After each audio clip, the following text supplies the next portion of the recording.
warahmatullahi wabarakatuh. Alhamdulillah, Allahumma sholli ala sayyidina Muhammad wa ala ali sayyidina Muhammad. Yang sama kita hormati Ketua Sekolah Tinggi Ilmu Kepolisian, dalam hal ini diwakili oleh Bapak Brigjen Pol Riki dan seterusnya. Karena tadi panjang kali nama detailnya sampai ujung. Saya pun begitu juga kalau nyebut nama saya, Ustadz Abdul Somad dan seterusnya. Keluarga besar Sekolah Tinggi Ilmu Kepolisian, berkhusus mahasiswa angkatan 83. Sahabat-sahabat saya dari Pekanbaru yang ikut serta, insya Allah semuanya kita dimuliakan Allah Subhanahu wa Ta'ala. Amin. Tema yang diberikan kepada saya, integritas, kepemimpinan, dan kemanusiaan dalam profesi kepolisian. Insya Allah akan saya sampaikan materi ini sampai jam 11. Nanti setelah itu ada 30 menit tanya jawab. Bahan sudah saya berikan dalam bentuk PowerPoint. Kurikulum vitae. Jangan langsung, ini penting juga ini. Tak kenal maka tak sayang maka tak entah. Nama saya Abdul Somad. LC itu singkatan dari licen C, artinya izin. Jadi saya sudah dapat izin untuk mengajar dari Al-Azhar tahun 2002. DSA itu singkatan dari Diplom Etudes Supérieures Approfondies bahasa Prancis, dari Maroko tahun 2006. Tapi sampai di Indonesia jadi desa.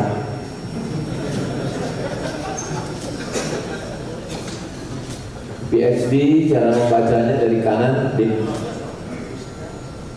Doktor Filosofi tahun 2019.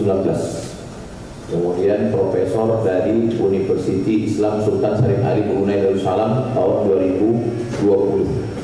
S1, S2, S3 ini saya dapatkan semuanya beasiswa. Saya dapat beasiswa. Dari tepuk tangannya agak delay sebentar karena kurang yakin mahasiswa. Betul nggak ini dapat beasiswa? S1 saya dapat beasiswa dari Al-Azhar, S2 saya dapat beasiswa dari AMCI, Agence Marocaine Coopération Internationale, satu lembaga di Maroko. Jatahnya hanya 5 orang saja untuk orang asing, salah satunya saya. Jadi saya ini bukan ustaz kaleng-kaleng. Apalagi kaleng pongguan isinya. Kemudian saya setiap 6 bulan sekali tetap kontrak mengajar di Universitas Islam Sultan Syarif Ali Brunei Darussalam. Saya tidak sanggup mengajar 16 tatap muka, jadi saya masuknya di kuliah umum saja. Dan hari ini bisa bertemu dengan para calon-calon Kapolri tahun 2000 sekian. Dari bunyi aminnya sebagian sebenarnya kurang yakin. Untuk sosial media, Instagram, kemudian ini biasanya kalau lambat begini diulang lagi dari awal. Untuk sosial media semua akunnya sama, dari mulai Facebook, Instagram, sampai TikTok, sampai YouTube, Ustadz Abdul Somad Official. Jangan lupa subscribe, like, share, and comment.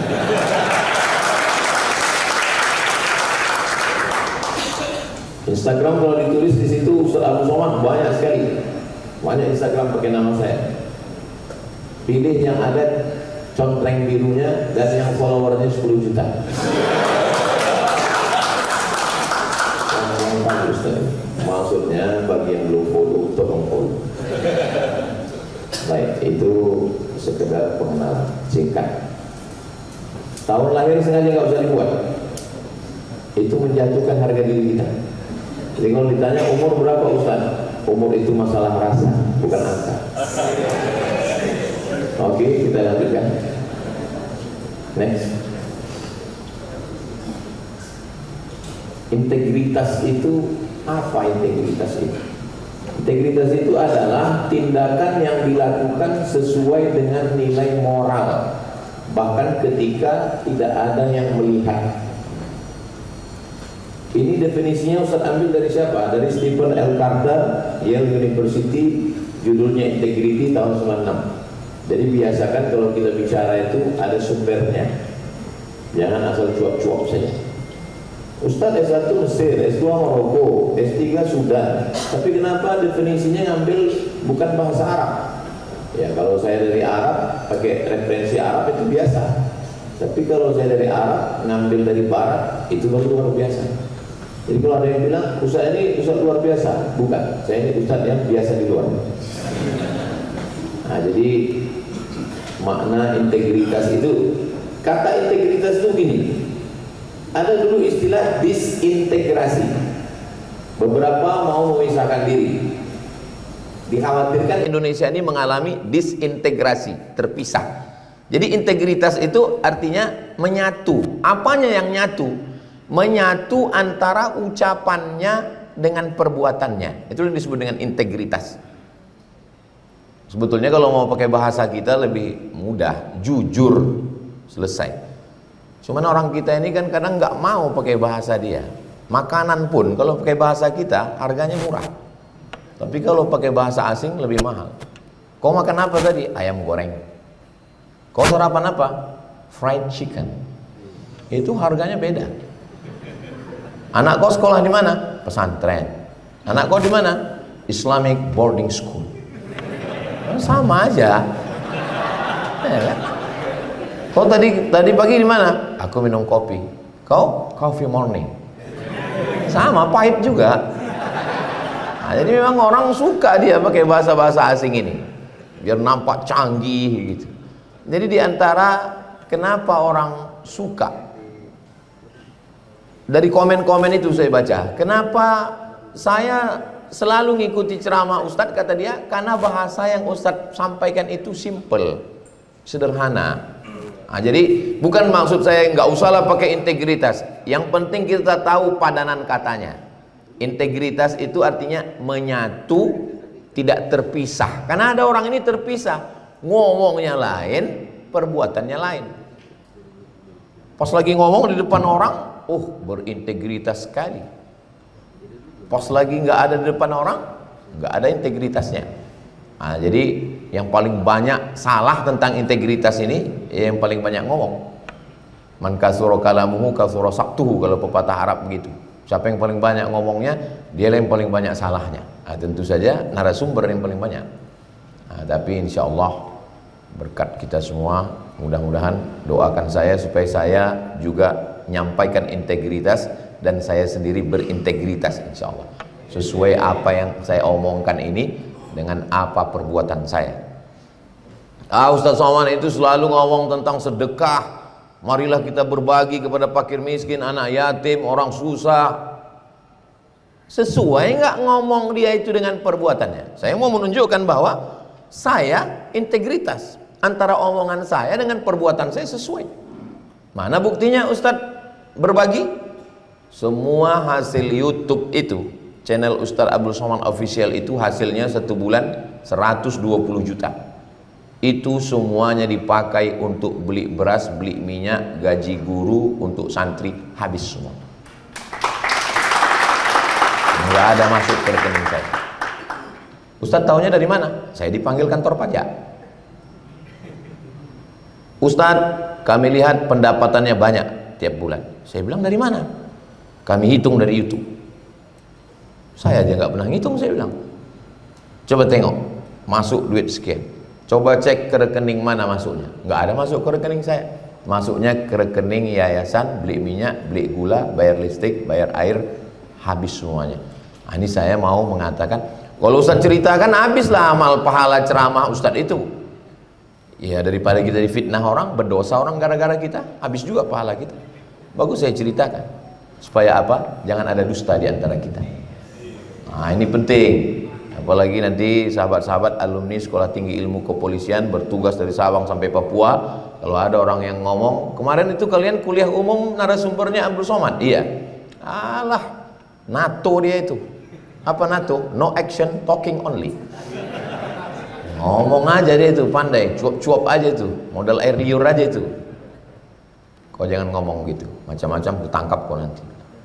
Ustaz Somad itu semua hasil YouTube-nya itu dipakai untuk santri sekolah gratis 1 tahun 25 orang, SMP 3 tahun, SMP 3 tahun, 25, 25, 25, 75, 25, 25, 25, 75, 150 anak gratis melalui duit YouTube ini.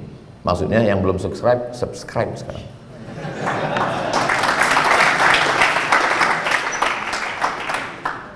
Kadang kita ini kalau ngomong aja, orang terpikir, alah masalah ngomong, bercakap, siapapun bisa. Itu maksudnya.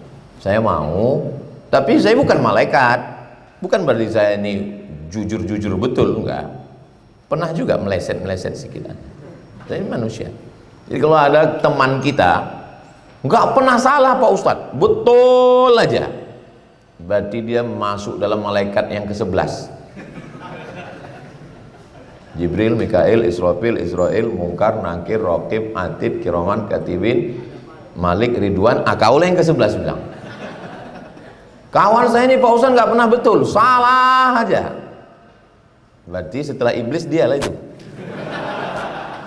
Jadi manusia ini kita berusaha untuk berintegritas. Ini yang ngomong ini bukan orang Islam ini orang Barat ini yang ngomong. Tindakan sesuai dengan nilai moral. Kenapa nggak dibilangnya sesuai dengan nilai agama? Karena memang orang Barat nggak beragama. Ada memang sebagian beragama, tapi sebagian mereka agama itu apa, itu dongeng aja kata dia. Tapi jadi kalau ada orang bingung, kenapa mereka tidak beragama tapi dia jujur? Karena nilai perbuatannya sesuai dengan moral. Di dalam diri manusia ini ada sifat bawaan, itu disebut dengan moral bawaan. Moral ini dia sifat bawaan dalam diri manusia. Makanya kalau kita ketemu sama kawan kita, enggak pun kita tahu agamanya, dari naluri bawaan dia itu sudah bermoral. Tapi kemudian kalau dia beragama, kemudian dia punya suku. Kamu sebagai apa? Muslim. Sukumu apa? Batak, Minangkabau, Jawa, Sunda. Nah, itu nanti ada lagi moral yang dipengaruhi oleh agama, dipengaruhi oleh suku. Yang menurut orang ini tidak bermoral, di satu daerah ini tidak bermoral, di daerah ini biasa aja. Ambil contoh kami lah di Sumatera. Saya kalau nunjuk-nunjuk biasa aja. Pak, di mana Masjid An-Nur? Oh, Masjid An-Nur itu nanti masuk jalan Sudirman, belok jalan Hang Tuah, di sana ya. Bagi kami di Pekanbaru biasa aja nunjuk gini. Tapi bagi orang di kampung istri saya di Jombang itu nggak sopan. Karena bagi mereka kalau nunjuk itu sini. Ini kesini kita deh. Jadi ini terkait dengan suku, dengan bangsa, begitu juga dengan suara. Jadi kalau ada orang ngomong, kenapa Ustaz Somad itu suaranya kalau ngomong? Sebetulnya suara saya biasa aja, sound systemnya mantap. Jadi memang, kenapa saya perhatikan pengacara-pengacara itu kebanyakan dari Sumatera, khususnya lagi Sumatera Utara dengan Sulawesi.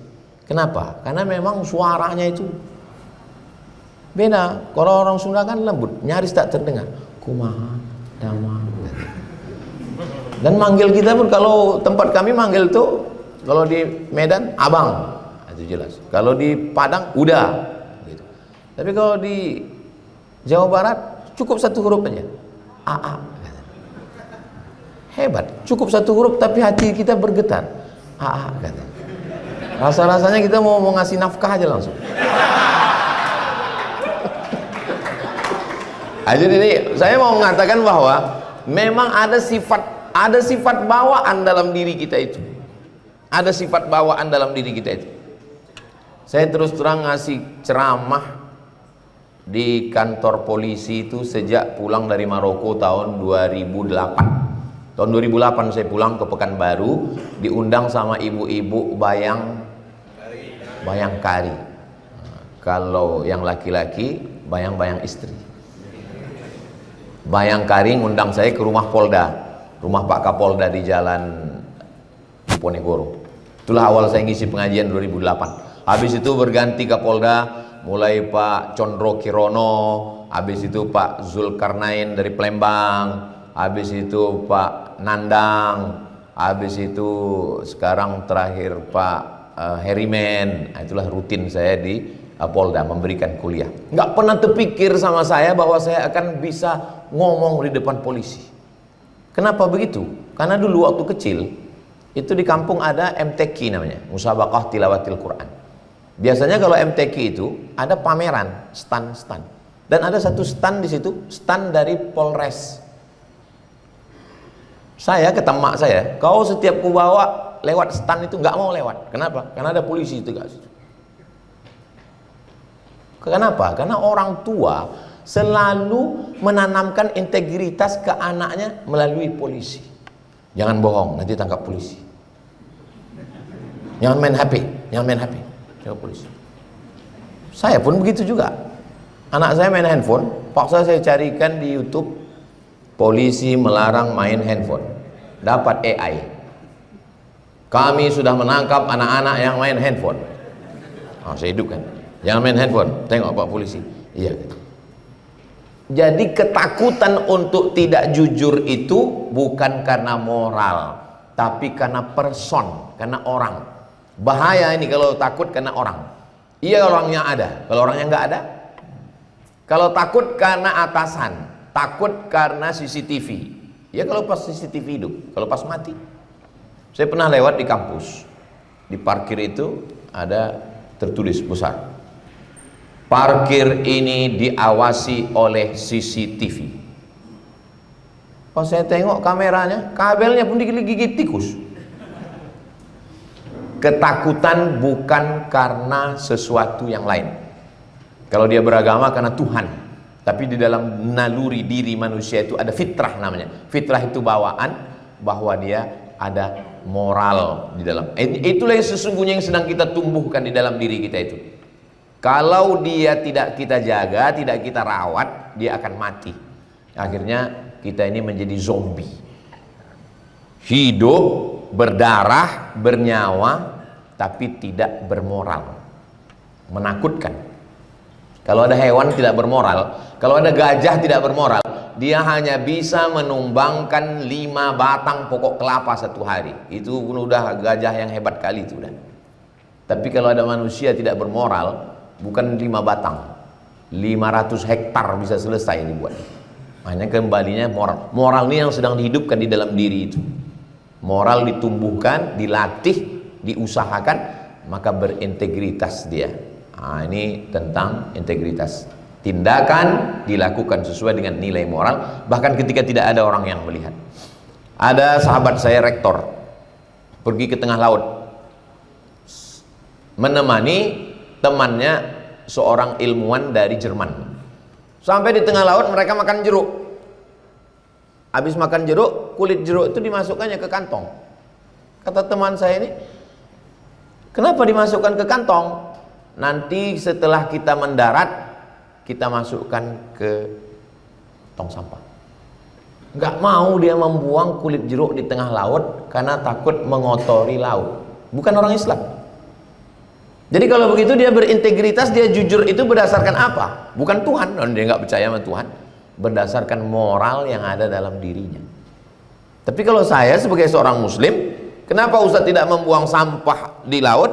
Ya kalau saya buang sampah plastik di laut,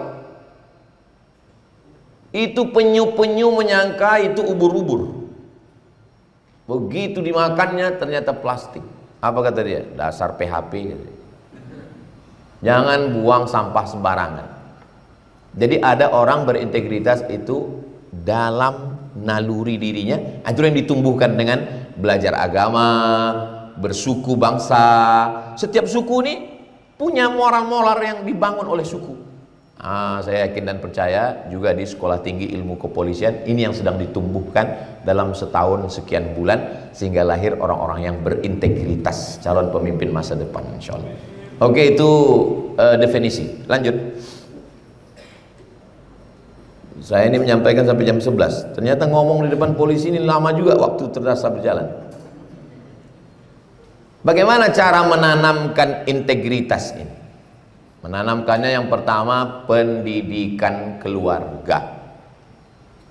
Keluarga dulu. Sebelum masuk S1, S2 sekolah tinggi ilmu kepolisian, lain padang, lain belalang, lain lubuk, lain ikannya, lain kepala, lain isinya, lain ini, lain orang tuanya.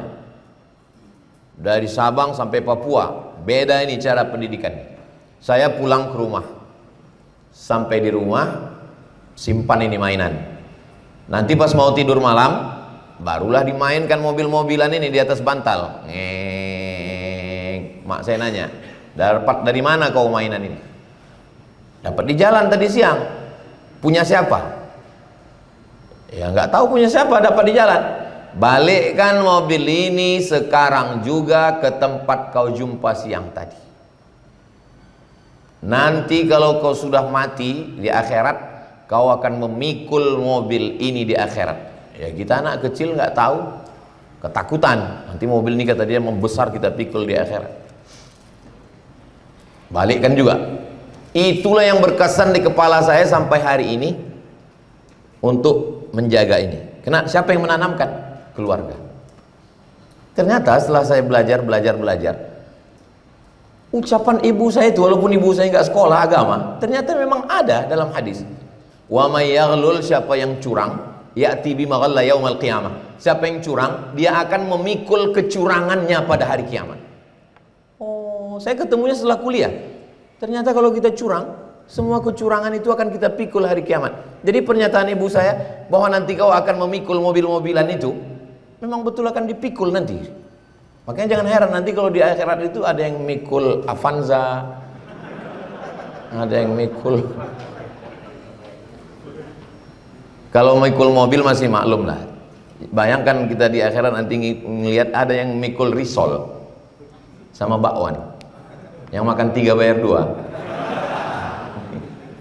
Jadi kecurangan kita ini akan dinampakkan nanti. Jadi yang pertama menanamkan itu adalah orang tua. Makanya sesibuk-sibuknya ayah, sempatkanlah jalan dengan anak. Saya tahu Bapak polisi akan sibuk nanti. Jadi Kapolsek sibuk, jadi Kapolres lebih sibuk, jadi Kapolda makin sibuk. Sempatkan satu khusus untuk jalan dengan anak, menanamkan integritas. Allah Ustaz Somad ngomong aja, ini hari Kamis Ustaz keluar, terbang nanti malam ke Gorontalo, pulang hari Senin. Ustaz cuma pandai ngomong aja. Ustaz dengan anak Ustaz kapan? Saya dengan anak saya 3 hari, Selasa, Rabu, Kamis. Selasa, Rabu, Kamis saya jalan dengan anak saya. Weekend memang enggak. Weekendnya saya tarik ke hari Selasa, Rabu, Kamis. Jadi jangan bayangkan saya Ustadz ceramah.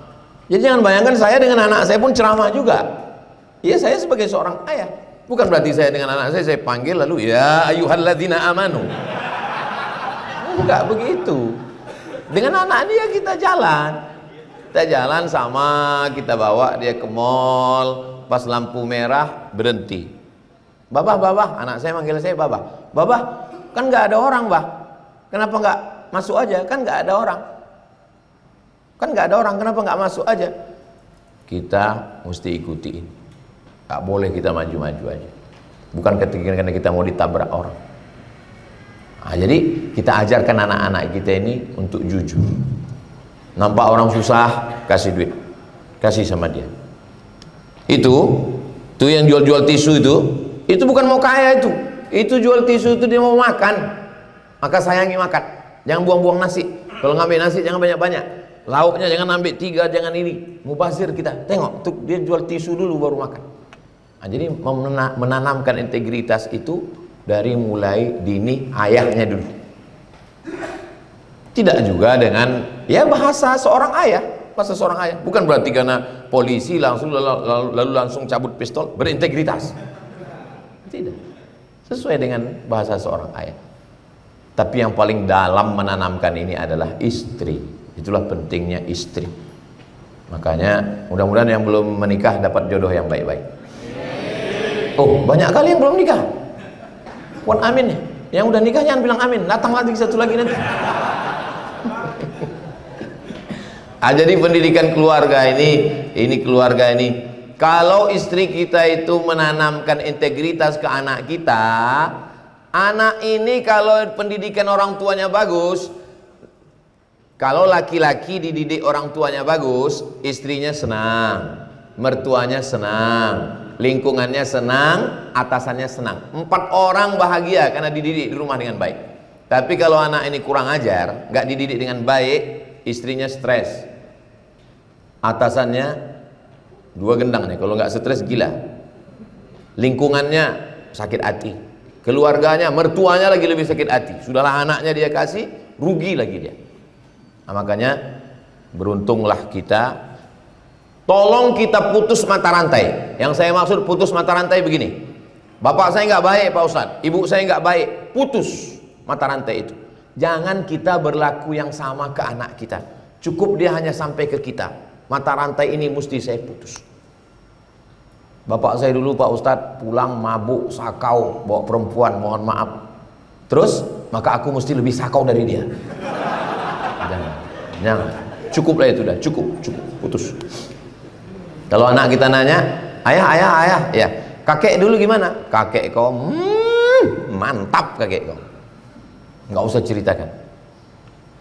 Kita putus ini, kita berubah untuk menjadi bapak yang baik, ibu yang baik. Yang kedua, ada reward. Ini reward. Sholat ya, sholat. Ini keluar duit. Rupanya duit ini semakin besar nominalnya, semakin senyum orangnya. Coba tengok duit 1.000 sama 100.000. Soekarno-Hatta itu tersenyum deh. Tapi kalau Patimura, gitu deh. Jadi anak-anak ini kita sesuai dengan umurnya kita kasih reward. Tuhan pun sama kita pakai reward juga. Alladzina amanu, orang yang beriman, wa amilus solihati, beramal soleh, ulaika ashabul jannah. Kau dapat reward surga. Walladzina kafaru wa kadzabu bi ayatina, ada reward. Makanya selalu di kepolisian ini mendapatkan bonus berangkat umroh. Kemarin waktu kami berangkat umroh, 10 orang dari Pekanbaru berangkat. Berapa Pak? 10 orang kan? Saya pun waktu itu umroh, saya heran. Biasanya saya umroh payah ini berdesak, ini aman. Samping Ka'bah tuh nyaman. Rupanya 10 polisi ngawal samping. Itulah nyantai. Ustaz Somad foto dengan ini Pak Ustaz, foto. Kata Pak Kanit. Foto Pak Ustaz. Kenapa saya bilang? Ini belum pernah naik pesawat Pak Ustaz. Masya Allah, dapat reward. Ini reward ini penting. Pak Ustadz, gimana lah kami bisa memberangkatkan orang umroh? Dana kami pun terbatas. Buat umroh klasifikasi pakai level VVIP, VIP, kelas ekonomi.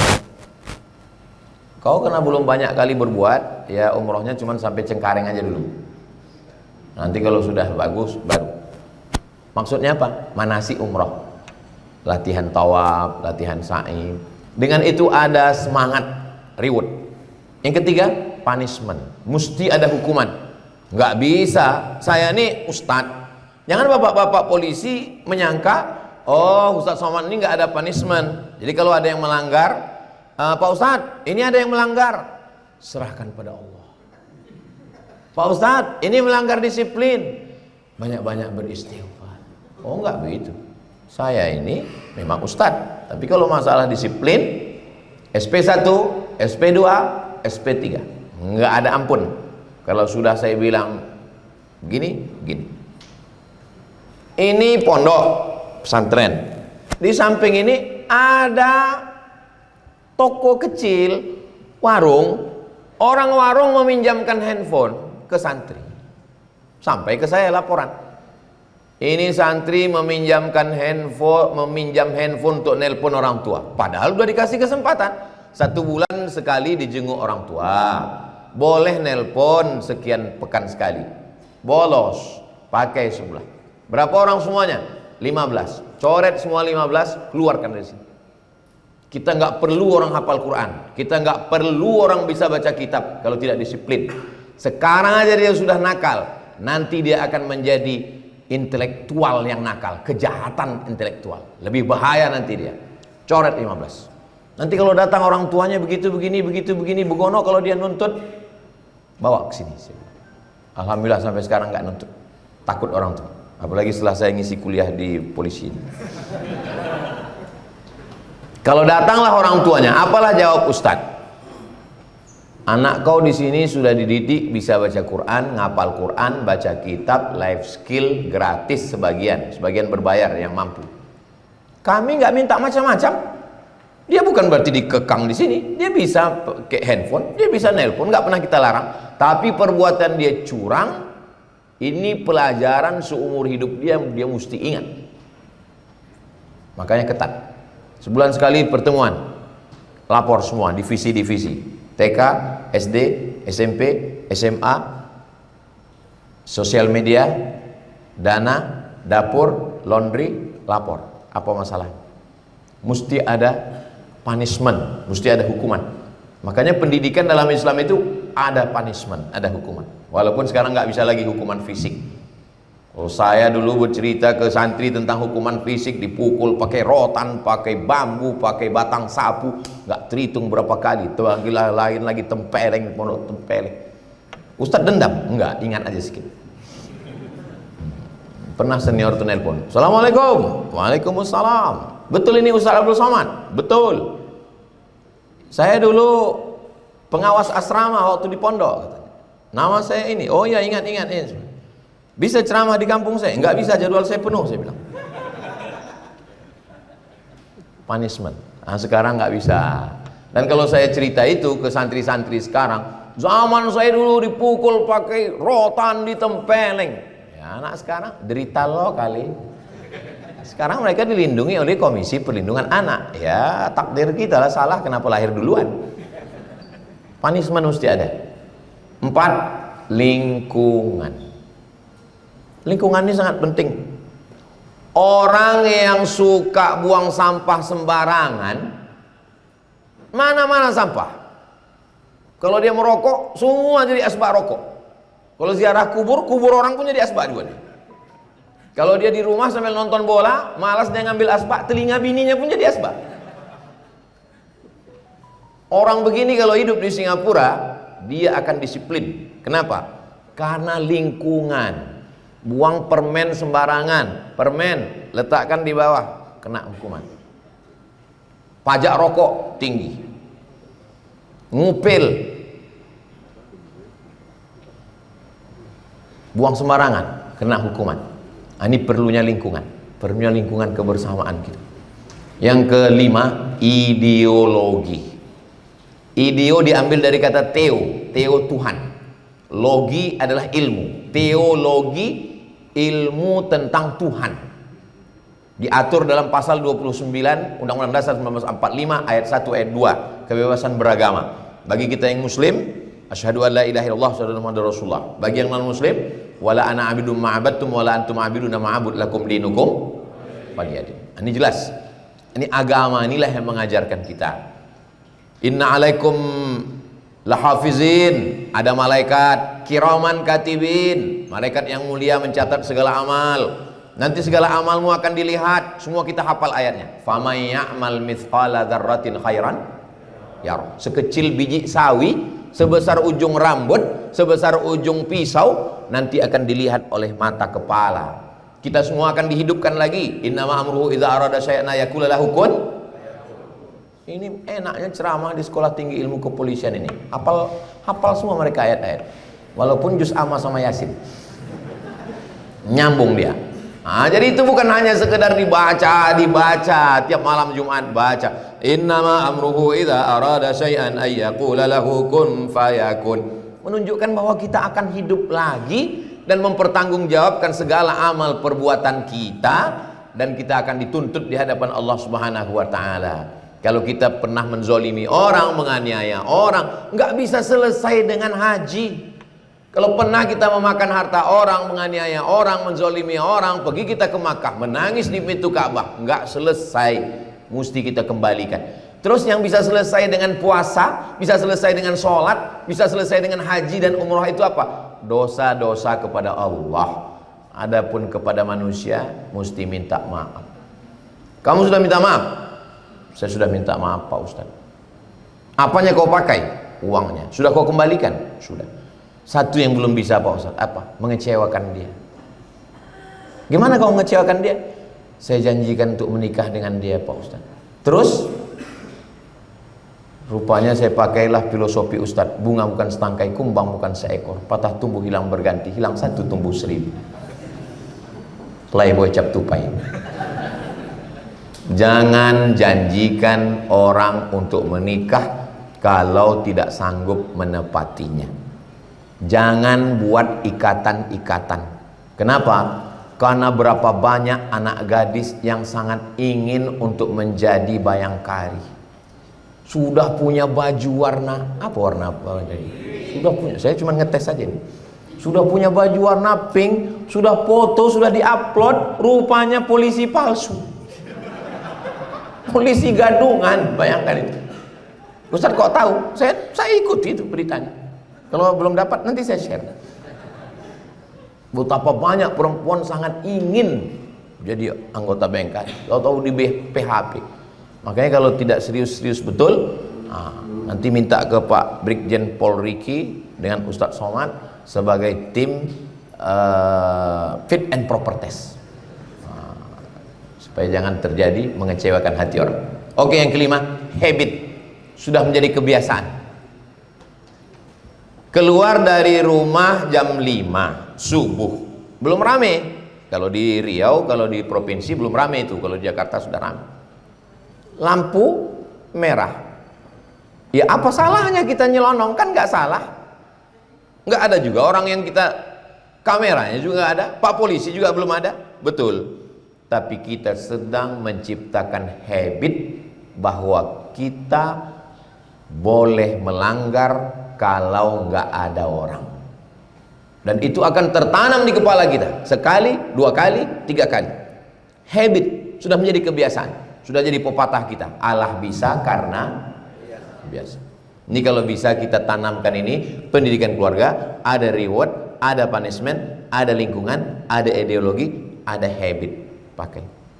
Ini Ustadz kelihatannya ngambilnya ini dari internet ya gambarnya. Ya, saya ambil dari internet, tapi saya berusaha untuk menjaga integritas. Enggak saya cut gambarnya, tetap ada Polres Jepara. Kalau saya mau, bisa saya cut. Saya cut, saya buang, lalu saya buat logo saya di atas, Abdul Somad.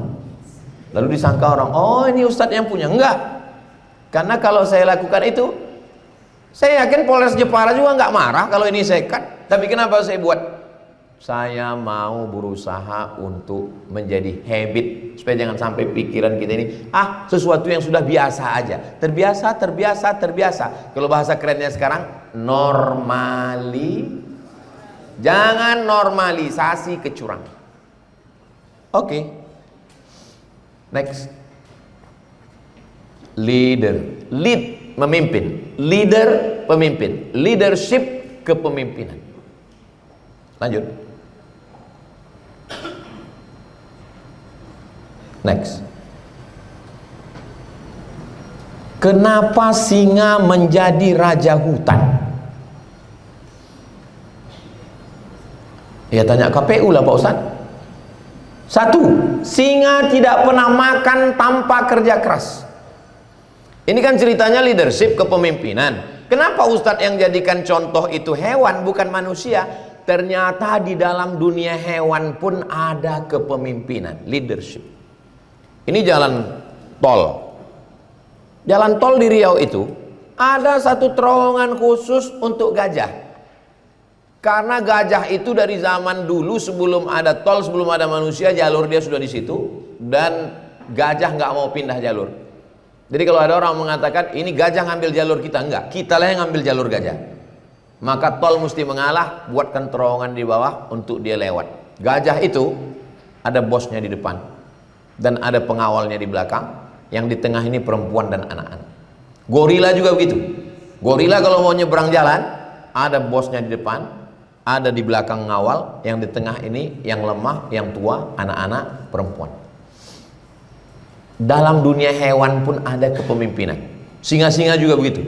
Dia berkumpul sesama singa, akan menerkam dan dia tidak pernah makan tanpa kerja keras. Ada strategi, ada ketuanya, ada sekretarisnya, ada bendaharanya. Yang paling detail jelimet tentang masalah leadership ini kalau dalam Al-Quran itu ada satu surat namanya surat An-Nahl. Nahl artinya lebah. Lebah itu ada satu lebah khusus untuk disarang saja. Ada lebah pencari nektar, ada lebah pejantan. Sampai begitu detailnya. Artinya apa? Di dalam dunia hewan yang tidak berakal fikiran tetap ada leadership. Lalu kenapa manusia tidak punya leadership? Bakat yang ada dalam diri kita itu dilatih.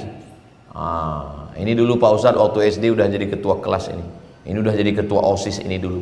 Ini waktu di sekolah tinggi ilmu kepolisian ini sudah jadi pemimpin kami, sudah jadi kosma kami, sudah jadi ketua kelas kami. Ini kenapa? Karena setiap kita ini pasti jadi pemimpin. Ustadz Somad kan bukan polisi. Ustadz Somad juga bukan orang partai. Ustadz juga, terus Ustadz pemimpin apa? Paling tidak kita memimpin diri kita sendiri. Di rumah laki-laki menjadi pemimpin, mimpin istrinya, mimpin anak.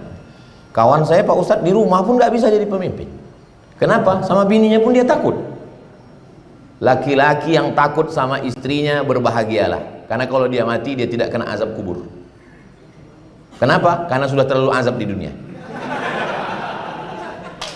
Kami perempuan Pak Ustadz, yang ini jangan disimpan, nanti sebelum diupload di delete, di-cut dulu.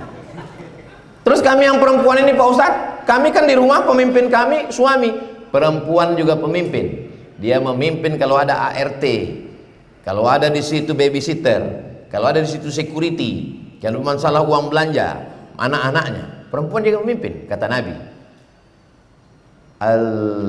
kullukum ra'in, setiap kamu adalah pemimpin, wa kullukum mas'ulun ar-ra'iyati. Saya Pak Ustadz belum punya anak, belum punya suami, belum punya istri, belum menikah. Memimpin diri sendiri. Kita ini memimpin mata, memimpin telinga, memimpin hati, memimpin pikiran, memimpin kaki. Kitalah yang memimpin diri kita. Jadi kalau ada orang selonjoran, bawaannya mau tidur, scroll, makan, scroll, mati. Diri dia pun nggak bisa dia pimpin. Gimana dia mau memimpin orang? Singa tidak pernah makan tanpa kerja keras.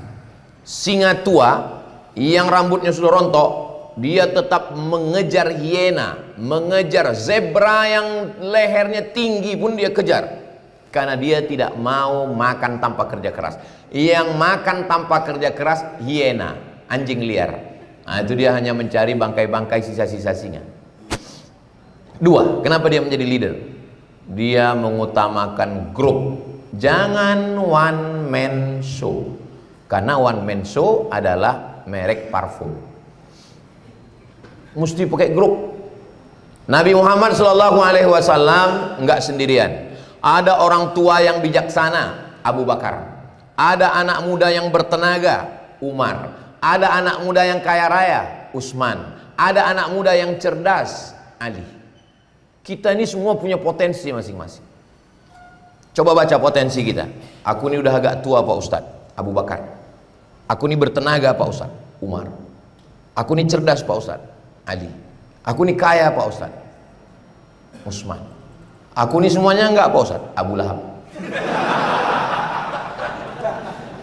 Ada potensi kita. Ada potensi kita masing-masing. Singa mengutamakan grup. Nabi Musa alaihissalam bisa membelah Laut Merah, tapi dia enggak sendirian. Nabi Musa dibantu oleh Harun. Waj'alli waziran min ahli, beri aku seorang penolong, sahabat yang akan menolong aku. Haruna akhi, my brother Harun. Nabi Isa alaihissalam bisa menghidupkan orang mati dengan izin Allah, bisa menyembuhkan orang lumpuh yang sejak lahir, bisa menyembuhkan orang buta dengan diusap.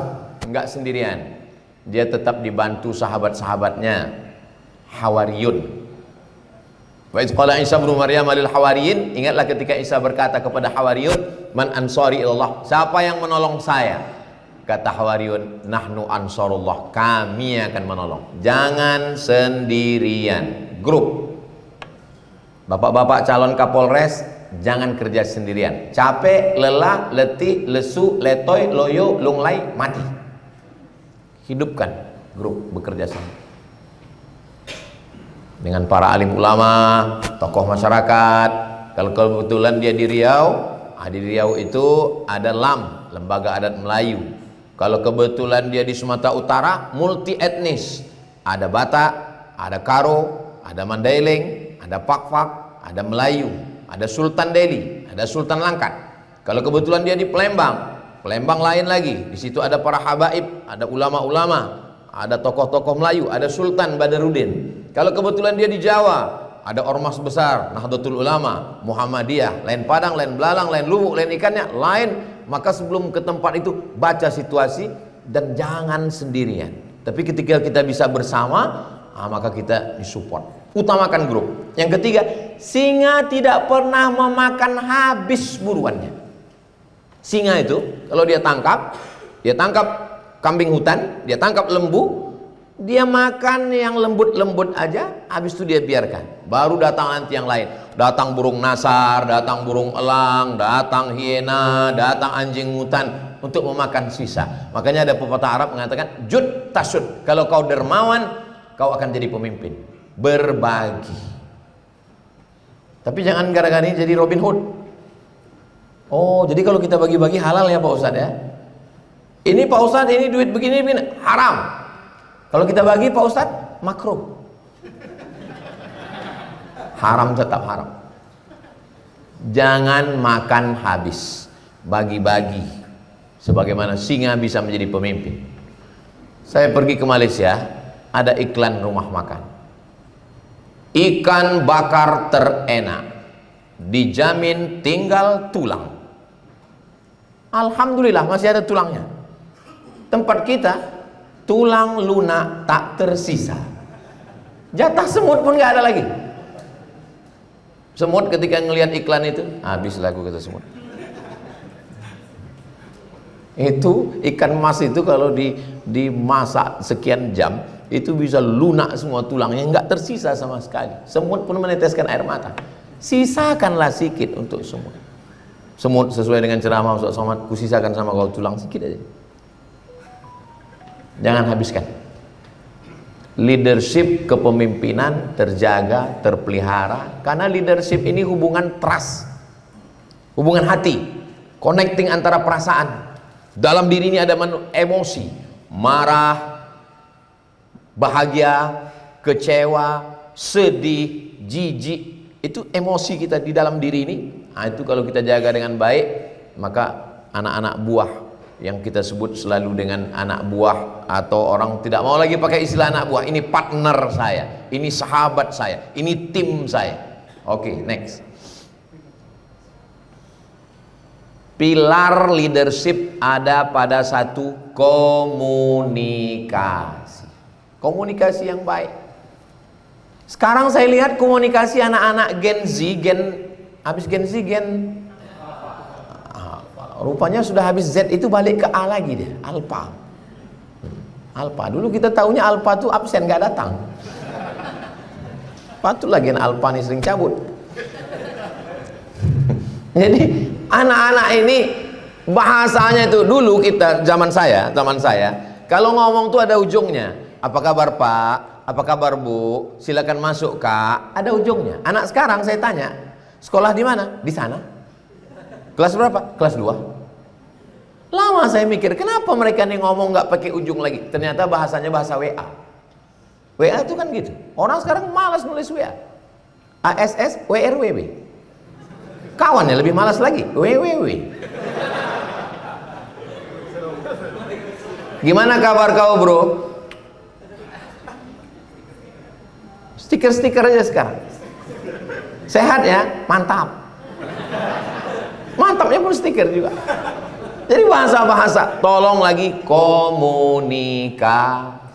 Komunikasi. Saya mau tunjukkan beberapa contoh komunikasi.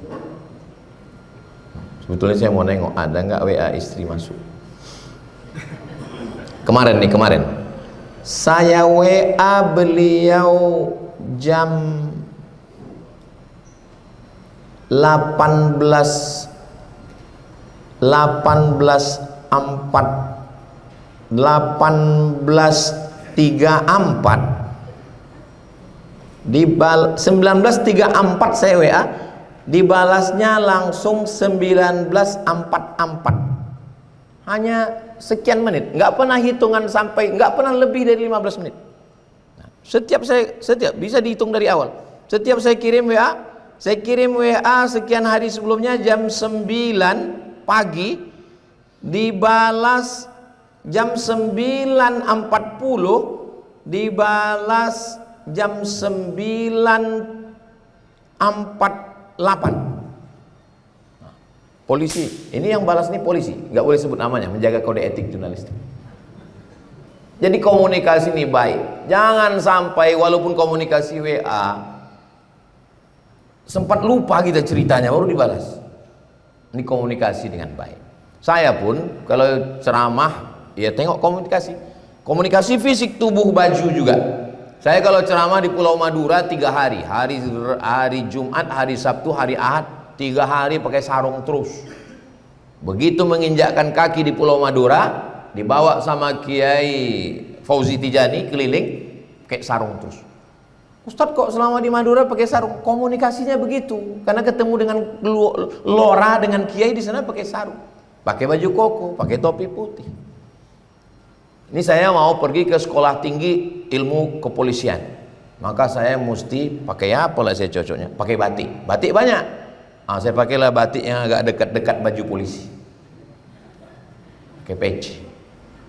Seandainya saya datang kemari pakai baju kaos oblong, pakai celana jeans, pakai helm, iya secara hukum Islam juga nggak salah karena menutup aurat. Secara ilmu kepolisian juga nggak salah karena saya pakai sepatu, saya pakai helm. Lalu saya ngomong di sini, "Hi guys, are you ready to rock?" Dia nggak salah, tapi secara komunikasi ini bukan masalah halal haram, ini masalah etis nggak etis, masalah etis atau nggak etis. Saya datang disambut, belum lagi saya bertanya, Pak Brigjen Pol Riki mengatakan, Ustadz Somad, Bapak Ketua Sekolah Tinggi, mohon maaf tidak bisa karena sedang ada sidang senat, sedang begini. Itu namanya komunikasi. Kenapa? Sebelum orang berpikir macam-macam. Oh jadi kalau gitu Ustadz akan macam-macam. Saya nggak macam-macam, tapi pikiran saya bisa macam-macam. Ini pentingnya komunikasi. Komunikasi ini suami istri aja kalau nggak komunikasinya bagus, pulang dia wajahnya macam mana lah menggambarkan wajahnya ya, macam jeruk purut dipijak gajah satu kandang. Ini komunikasi. Makanya laki-laki ini kadang dia punya banyak masalah di rumah, masalah di jalan raya, masalah di kantor, masalah dengan ini, masalah dengan ini. Akhirnya sebelum masuk ke rumah itu dia mau melarutkan dulu. Makanya dia kadang kalau dia pakai motor dia duduk dulu, kalau dia pakai mobil dia duduk dulu sebentar di depan. Sebelum dia ngetuk pintu dia duduk dulu. Kalau dia perokok ngopi dia merokok dulu untuk menenangkan. Kenapa? Karena akan masuk ke dalam rumah akan menemukan masalah yang lebih besar lagi. Komunikasi. Komunikasi ini penting. Perempuan berkomunikasi kepada suaminya. Gimana abang? Apa kabar? Sehat. Pengambilan keputusan. Diperlukan keberanian. Setelah saya menimbang, saya berpikir, saya merenung, ilmunya sudah cukup, maka saya, kalau dalam Islam ini disebut dengan istikharah. Kalau dia sholat, pakai sholat sunat. Usolli sunnatal istikharah raka'ataini lillahi ta'ala. Kok katanya mau nikah? Iya Pak Ustadz. Calonnya berapa? 3. Sudah istikharah? Sudah. Mana nampak? Nampak 4 Pak Ustadz. Calon 3, nampak 4. Istikharah minta ilham dari Allah untuk mengambil keputusan. Sehingga keputusan itu kita ambil. Kalau terjadi sesuatu kita tidak terlalu menyalahkan diri kita sehingga penyesalan, stres, depresi, anxiety, bunuh diri. Dan kalau berhasil juga kita nggak merasa ini karena aku, karena saya. Ini karena pertolongan Tuhan. Ada Allah. Kecerdasan emosional. Itu Ustadz Somad itu emosional itu orangnya. Selalunya kalau emosional itu marah. Padahal marah hanyalah salah satu dari emosi. Senang, sedih, marah, kecewa, jijik, itu emosi dasar dalam diri manusia. Ada orang jijik dia, jijik aja, merasa nggak nyaman. Ada orang ini sedih aja, sedih. Ada orang ini suntuk aja. Gimana tandanya orang suntuk, Pak Ustadz? Orang suntuk ini, nengok muka dia pun kita suntuk. Makanya saya di awal-awal tadi saya pancing untuk menengok ini kira-kira mahasiswa Sekolah Tinggi Ilmu Kepolisian angkatan 83 ini menengok saya ini suntuk atau tidak. Saya tengok dari senyumnya, nampaknya enggak. Ini adalah senyum orang-orang yang enggak punya masalah dan enggak punya utang. Mudah-mudahan yang ada utang lunas utangnya. Banyak juga ternyata. Komunikasinya baik, pengambilan keputusannya dengan ilmu, dengan pikiran, dengan perasaan, pertolongan Tuhan. Putuskan, jangan takut, jangan khawatir, jangan cemas. Allah bersama kita. Kecerdasan emosional. Jangan memutuskan berdasarkan emosi. Marah, begitu marahnya hilang. Marah, benci, cinta tempatnya sama di ruang setipis kulit bawang. Maka jangan terlalu marah, nanti marah jadi benci. Ustadz, pantun hari ini Pak Ustadz, menjemur peci di daun gaharu. Jangan terlalu benci, nanti jadi rindu. Jadi makanya kalau benci secukupnya aja, kalau marah juga secukupnya aja, karena bisa jadi kemarahan berubah menjadi kasih sayang, kebencian berubah menjadi cinta. Maka kendalikan emosional. Makanya hakim tidak boleh memutuskan perkara ketika sedang lapar. Bisa jadi pas kenyang hukumnya berubah. Makan dulu. Makanya ada adat Minangkabau, barundiang sesudah makan. Makan dulu baru berunding. Saya juga kalau ada tamu-tamu pas lagi jam makan, minum dulu, makan dulu, baru. Begitu juga lah saya di Sekolah Tinggi Ilmu Kepolisian ini. Begitu datang, makan dulu. Dikasih makan tadi. Habis makan, minum teh. Karena mereka tahu saya kalau nggak ada teh itu hidup ini hampa. Setelah habis minum teh, baru ngomong. Karena kalau tidak itu pasti omongan saya ceritanya masalah makan ini rupanya kan belum makan. Oke, next. Human being, human manusia, humanisme kemanusiaan. Teks. Next. Teks tentang humanisme itu adalah maknanya pandangan filosofis yang menjadikan manusia sebagai pusat perenungan moral. Manusia, sifatnya, akalnya, pikirannya, perbuatannya, tindak tanduknya. Manusia ini sebagai objek. Satu, potensi individu. Nggak ada kita ini yang nggak punya potensi. Makanya penilaian dulu, siapa yang ranking satu? Ranking satu yang hebat fisika, kimia, biologi, matematika, bahasa Inggris. Padahal ilmu komunikasi juga penting. Berapa banyak orang diukur dengan fisika, kimia, biologi, matematika, bahasa Inggris, di kelas dia ranking 16. Ternyata setelah kuliah yang bermanfaat bukan ilmu itunya. Rupanya komunikasinya mantap. Setelah dia tamat, sekarang di mana? HRD, pimpinan perusahaan. Anak buahnya mana? Yang dulu ranking 1. Jadi jangan mengukur orang hanya dari satu.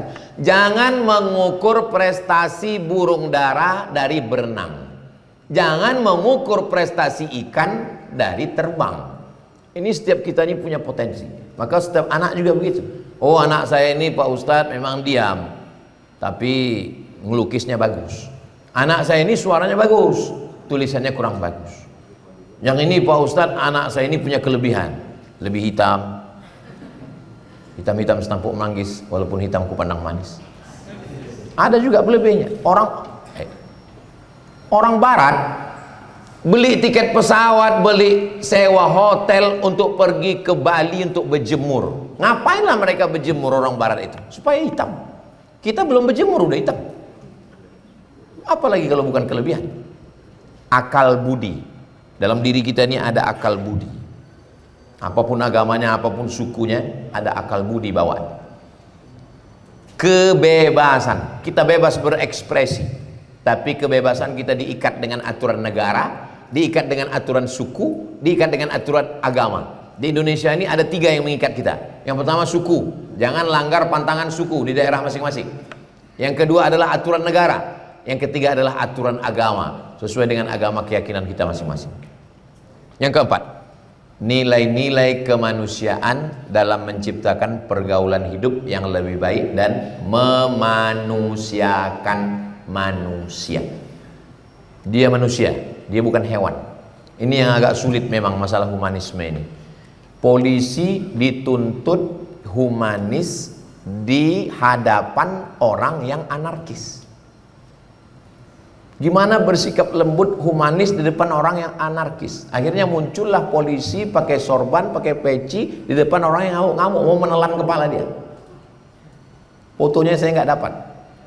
Kalau dapat nggak enak diupload nampak orangnya. Next. Saya waktu berita ini muncul, cinta ditolak, kampak bertindak. Kayak mana lah nanti nasib mahasiswa ini? Hancurlah, babak belurlah dia. Pas saya baca beritanya, memberikan pendampingan psikologis tersangka pembacokan. Disediakan psikolog, bukan korban, pelaku. Disediakan psikolog. Kebetulan saya ketemu dengan Pak. Nah, saya tak ingat nama beliau, ingatnya beliau pemenang Abang dan None Jakarta. Ketemu dengan beliau pas buka bersama di Pekanbaru dengan wartawan-wartawan. Terus saya tanya, Pak, iya, saya baca kemarin di koran pelakunya disediakan psikolog. Iya Pak Ustadz. Kenapa saya bilang? Karena dia punya masa depan. Dia ini sebetulnya orang baik. Dia bisa jadi imam. Dia di sekolahnya berprestasi. Dan kalau kita bunuh, mati habislah dia. Dan dia tulang punggung keluarga. Jadi kami sediakan, nanti kalau hukumannya habis, dia bisa lanjutkan lagi hidupnya. Memanusiakan manusia. Next. Pohon aja dia rawat, apalagi kamu. Nah, Ustadz, kenapa postingnya ada gambar Ustadz? Iya, yang nggak ada gambar saya nggak saya posting. Menanam pohon, grand policing. Kalau di Sumatera Barat namanya culture policing. Apapun nama itu hanya sampulnya, casingnya aja. Yang satu green policing, yang satu culture. Sebetulnya itu yang mau disampaikan adalah pesan kemanusiaan. Bahkan bukan kemanusiaan, pesan kepohonan, pesan kehewanan. Bagaimana menjaga hewan, bagaimana menjaga gajah. Waktu gajah mati di Tesonilo, bagaimana mereka memperjuangkan ini. Ini harus ditindak yang menangkap ini Pak Ustadz. Menjaga semua. Bagaimana bersikap humanis di tengah yang anarkis. Ini kalau saya Ustadz bisa humanis, ya Ustadz. Tapi ada orang yang punya senjata bisa humanis.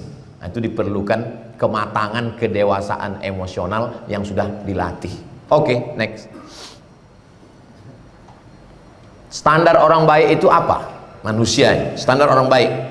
Baik yang pertama kata Nabi, baik kepada istri dan anak. Ini dulu.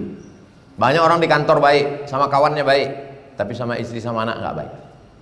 Perbaiki dulu ring 1. Ring 1 yang di rumah ini ayah, ibu, anak. Ring 2 saudara. Ring 3 tetangga. Ring 4 di kantor, kawan, atasan. Hubungan ini mesti baik. Karena kalau dia sistemik, seperti batu yang disusun, kalau dia sudah jatuh satu, jatuh semua. Nggak bisa kita tutup-tutupi. Kita ini manusia, nggak bisa kita pilih-pilih di kepala kita ini ada kamarnya, nggak bisa. Kalau bermasalah di rumah, akan bermasalah keluar, akan bermasalah ke atasan, akan bermasalah. Maka perbaiki dulu hubungan. Hubungan di rumah sudah baik, aman, tentram, adem, ayam. Bismillahirrahmanirrahim, berangkat. Oke, lanjut. Setelah di rumah, bagaimana dengan orang yang berbeda agama dengan kita, berbeda keyakinan? Bagaimana pandangan Islam? Oke, lanjut. Yang Arab ini saya tunjukkan bahwa saya nggak ngarang. Ini bahannya nanti boleh diambil di copy, disimpan boleh. Kenapa Ustaz sertakan teks Arabnya? supaya saya percaya pada diri saya bahwa saya nggak ngarang, tapi ada referensinya.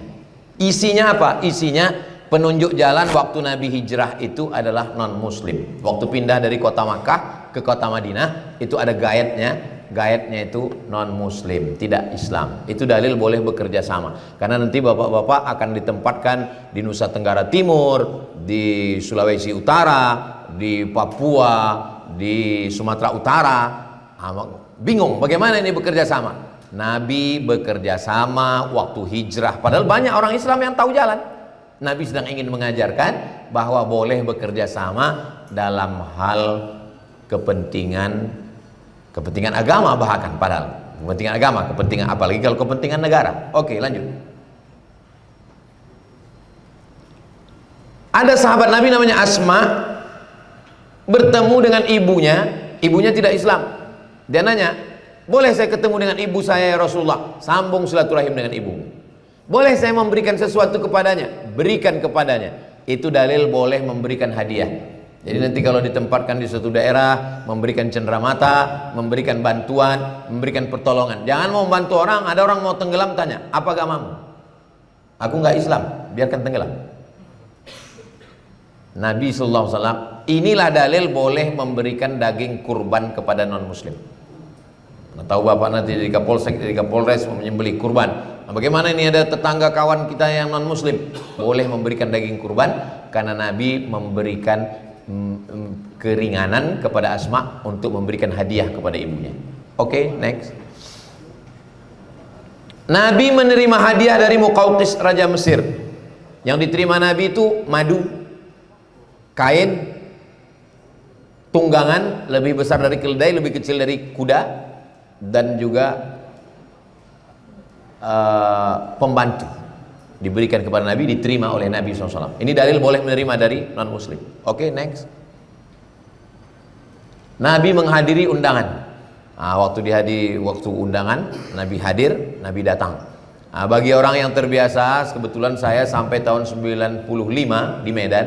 Jadi biasa sudah bertetangga, karena ada kampung Chinese, pecinan, ada kampung Keling, sekarang jadi kampung Madras India, ada saudara kita yang non muslim, sudah biasa bertetangga, berkawan, bergaul dengan baik. Jadi kalau misalnya ada pernikahan, orang Islam tetap datang, tetap mengucapkan selamat menempuh hidup baru, tetap ada acara makan, dan kita sudah punya ini tenda orang Islam yang cateringnya Islam. Tapi ada juga yang nyasar belok pula di situ.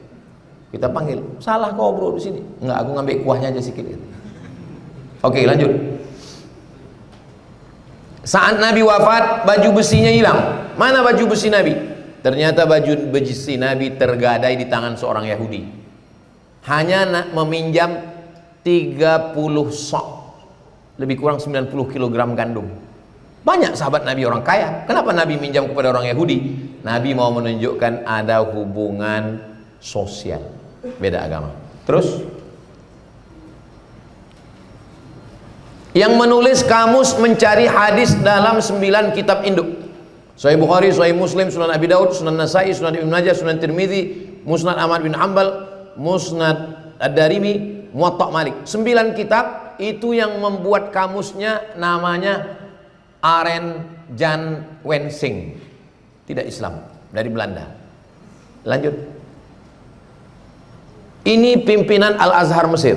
Al-Azhar itu pimpinan tertingginya namanya Grand Sheikh, namanya Syekh Abdul Halim Mahmud. Beliau dapat gelar doktor dari Sorbonne Paris, Prancis. Pembimbingnya, promotornya namanya, tulisannya Louis Massignon, cara membacanya Louis Massignon,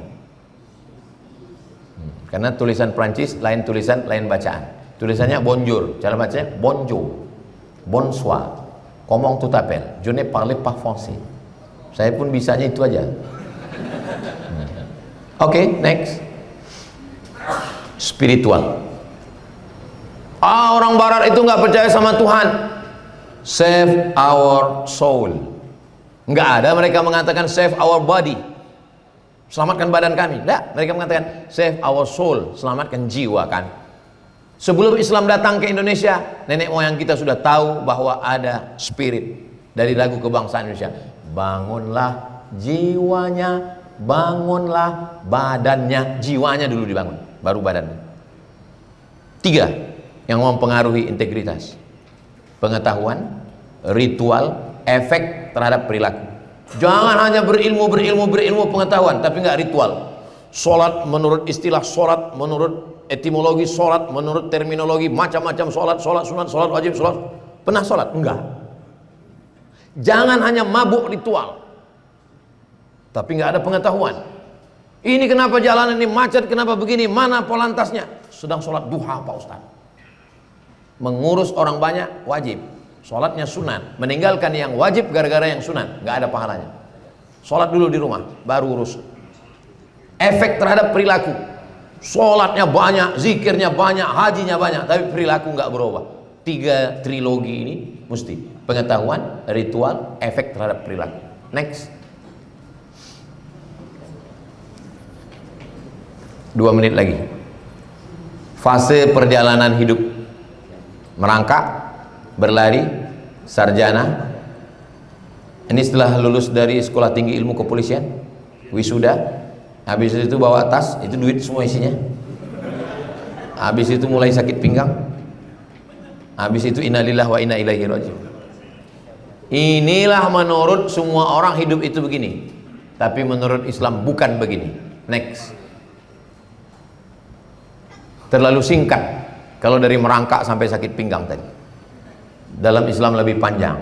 Ruh, dari ruh masuk ke dalam rahim, dari rahim masuk ke dalam dunia, dari dunia masuk ke alam barzah, dari barzah masuk ke akhirat.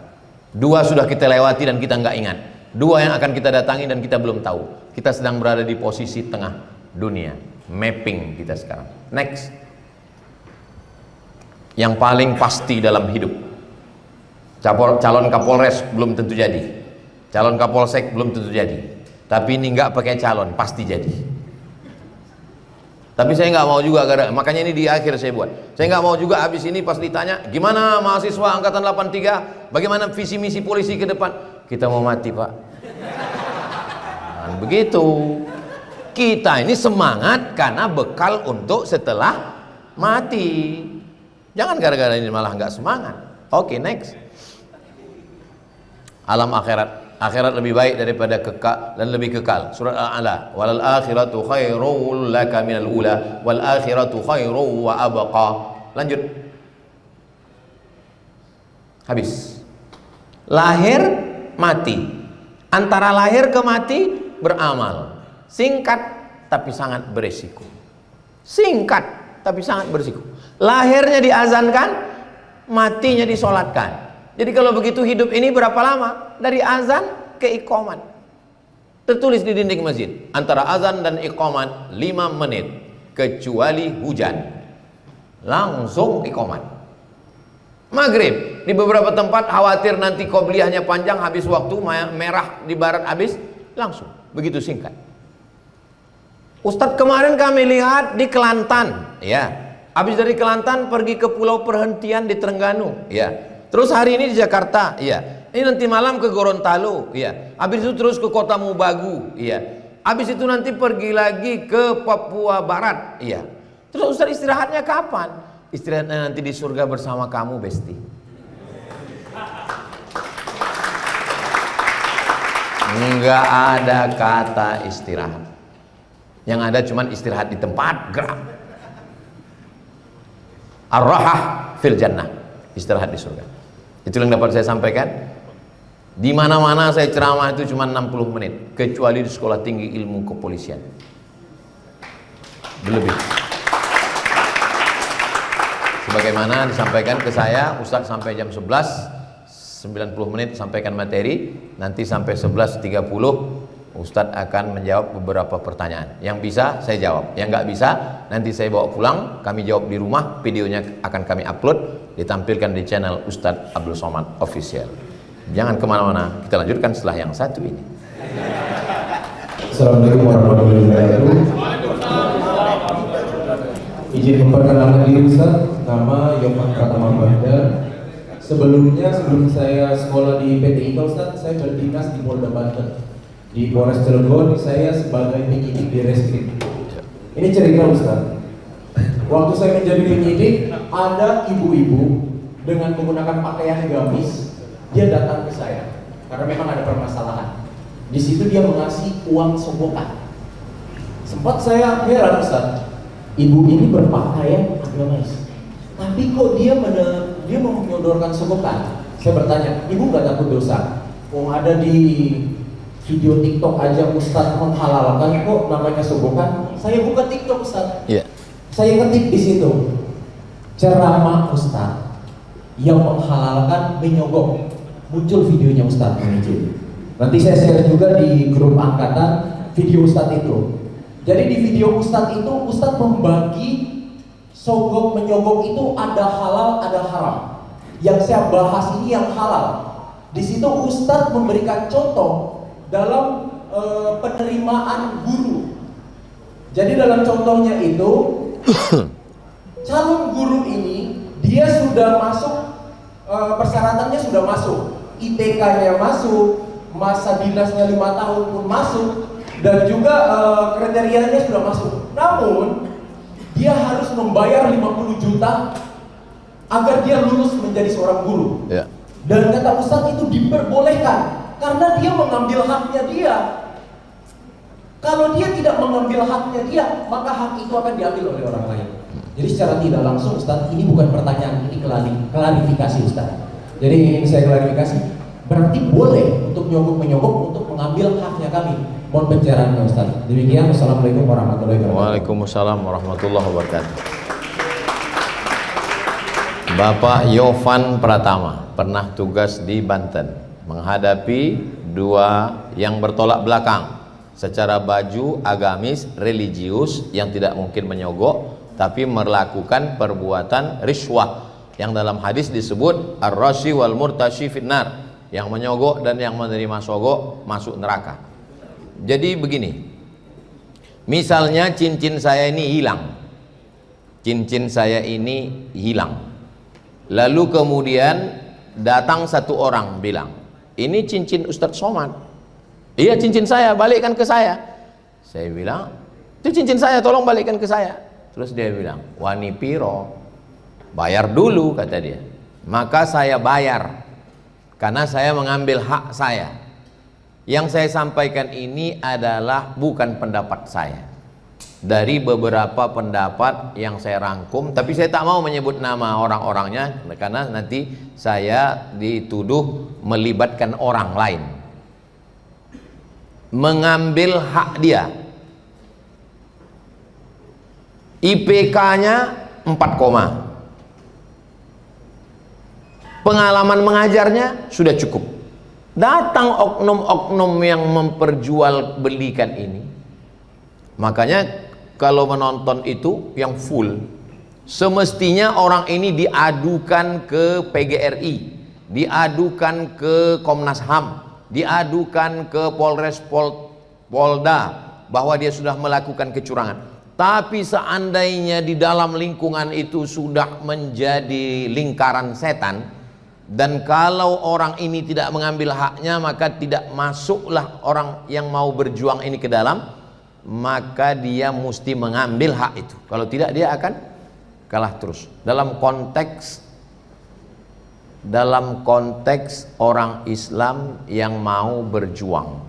Nah, jadi ketika mengupload itu, orang memutuskan konteks itu, diputuskan kontekstualnya itu, kapan peristiwa itu terjadi, kapan. Nah, itu maka perlu diklarifikasi. Ustadz, kami di sini keadaannya begini. Lalu kalau kami begini, apa yang kami lakukan? Itulah jawaban saya terhadap dia. Tapi pada kasus yang normal, itu berarti kita menormalisasi sogok, menormalisasi riswah. Mestinya apa yang kita lakukan? Kalau terjadilah itu di Riau, apa yang Ustadz lakukan? Saya akan lapor ke Polda. Pak Jenderal Herimen, Pak Hengki, ini sudah terjadi gini, tangkap ini, orangnya tangkap. Tapi kalau terjadi di situ sudah menjadi lingkaran setan, sementara orang ini mesti masuk memperbaiki dari dalam, maka berlaku di situ hukum darurat tingkat tinggi, kasuistik sifatnya. Nah, itu klarifikasi dari saya. Wallahu a'lam.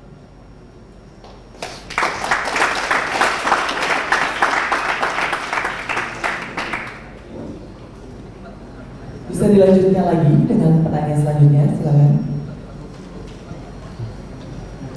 Assalamualaikum warahmatullahi wabarakatuh. Waalaikumsalam. Mohon izin Ustaz, saya Julia, izin bertanya. Indonesia sebagai mayoritas penduduknya Muslim, kenapa masih banyak korupsi, gibah, dan bahkan literasinya masih rendah? Di mana perintah pertama Nabi Muhammad saja Iqra. Kemudian apakah pemahaman agama kita ini hanya berhenti pada simbol dan hal lahiriah saja, namun belum ke akhlak? Hanya tidak boleh makan babi saja, Ustaz. Sekian. Assalamualaikum warahmatullahi wabarakatuh. Waalaikumsalam. 3 tadi. Yang pertama pengetahuan, yang kedua ritual, yang ketiga efek terhadap perilaku. Ini yang 3 ini nggak boleh terpisah. Pengetahuan saja tapi tidak melakukan ritual, salah. Ritual saja tapi tidak berefek pada perilaku, salah. Semua dalam ibadah itu ada efeknya. Sholat, apa efek dari sholat? Inna sholata tanha anil fahsya wal munkar. Apa efek puasa? Ya ayyuhalladzina amanu kutiba alaikumusiyam kama kutiba alal ladzina min qablikum la'allakum tattaqun. Apa efek dari haji? Faman farada fihinnal hajja fala rafatha, jangan nakal secara seksual. Wala fusuqa, jangan jahat secara non seksual. Wala jidal, jangan kasar secara lidah. Jadi kita baru hanya pada level 2, pengetahuan, ritual, belum sampai merubah kepada perilaku. Akhirnya umat Islam menjadi bulan-bulanan. Kalian hanya mengharamkan babi nggak mau, tapi duit haram kalian makan. Padahal dalam Islam memakan harta orang dengan cara batil, darah berubah menjadi darah haram masuk ke dalam jantung, dari jantung ini naik ke otak mempengaruhi perilaku. Nasiyatin, kadzibatin, khati'atin. Ubun-ubunnya salah. Kenapa dikatakan ubun-ubun itu salah? Karena ubun-ubun itulah otak memerintahkan mata, memerintahkan telinga, memerintahkan tangan, memerintahkan hati. Kenapa otaknya bisa jadi jahat? Iya, karena menerima darah dari jantung. Kenapa di jantungnya bisa ada darah yang jahat? Karena darah dari makanan. Nah, jadi saya sebagai ustadz mengajar, makanya pendidikannya enggak cukup hanya sekedar masjid-masjid pengajian. Dari mulai TK, SD, SMP, aliyah, pondok, boarding school, SMA, sampailah kuliah, sampai ke sekolah tinggi ilmu kepolisian, ada nilai-nilai agama dimasukkan. Dan kebetulan pada hari saya datang hari Kamis ini, saudara-saudara kita pergi ke tempat ibadah sesuai agama masing-masing, lalu kemudian merubah perilaku. Dan kalau saya lihat di beberapa video, pendeta dengan bikku, dengan biksu juga, itu bukan keluhan dalam Islam saja. Ada satu ceramah dari Bante tokoh agama Buddha, saya baca. Nah, dia mengkritik, otokritik, kritik ke dalam. Jangan hanya sekedar ritual tapi tidak merubah perilaku. Rajin berritual tapi tidak berubah perilaku. Itulah yang diejek oleh Karl Marx. Kata Karl Marx, agama ini kata dia opium. Apa itu opium? Opium candu. Orang candu agama. Buat dosa, buat maksiat, habis itu zikir, sholawat, merasa bersih, habis itu dosa lagi. Akhirnya agama itu sebagai candu saja. Padahal agama itu adalah way of life, jalan hidup. Bukan setelah dosa lalu mencari pembenaran dengan agama. Buat macam-macam maksiat, pergi ke Makkah, umroh, merasa bersih, buat lagi, pergi lagi. Berarti sama lah kita seperti yang dituduhkan oleh Karl Marx, komunis. Nah, maka kata dia, kalau agama hanya begitu, bagus nggak usah beragama, kata Karl Marx. Saya bukan membenarkan Karl Marx, tapi perilaku kita itu membenarkan tuduhan orang lain. Demikian, wallahu a'lam. Baik, dilanjutkan lagi.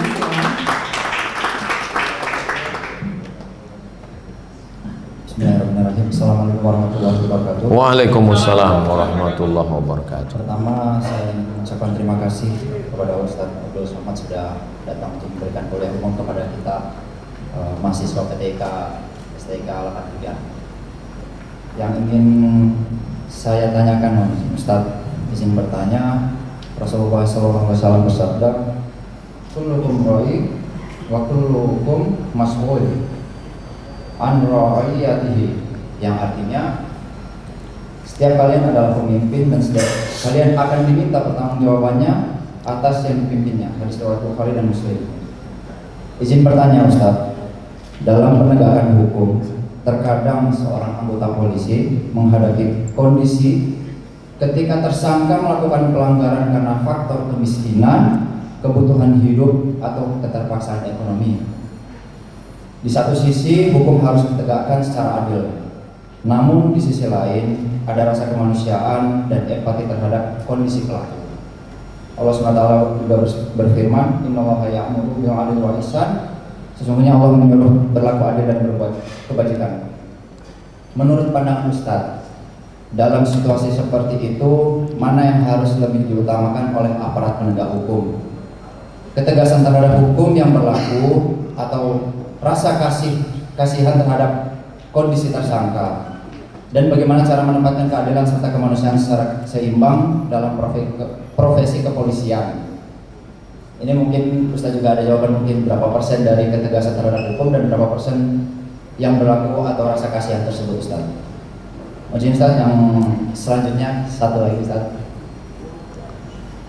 Kalau polisi masuk tempat hiburan untuk cari informasi, niatnya operasi, tapi orang melihatnya malah dikira kita lagi refreshing, Ustaz. Tips menjaga hati dan menjaga fitnah pandangan orang itu seperti apa? Terima kasih untuk kesempatannya.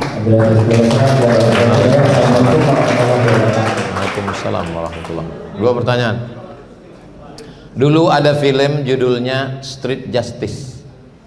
Street jalanan, justice keadilan, keadilan jalanan.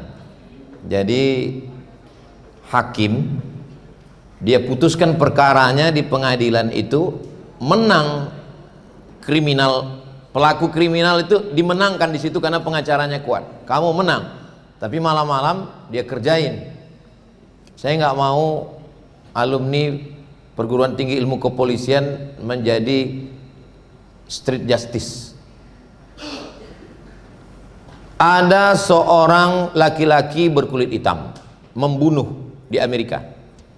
Lalu kemudian di pengadilan itu dia senyum terhadap ibu korban.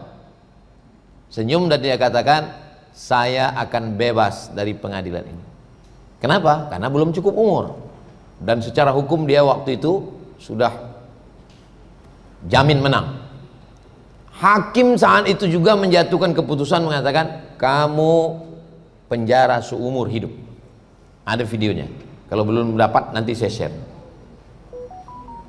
Lalu kemudian ada seorang perempuan menuntut ibu kandungnya karena menjual beberapa batang pohon yang tumbuh di depan rumahnya.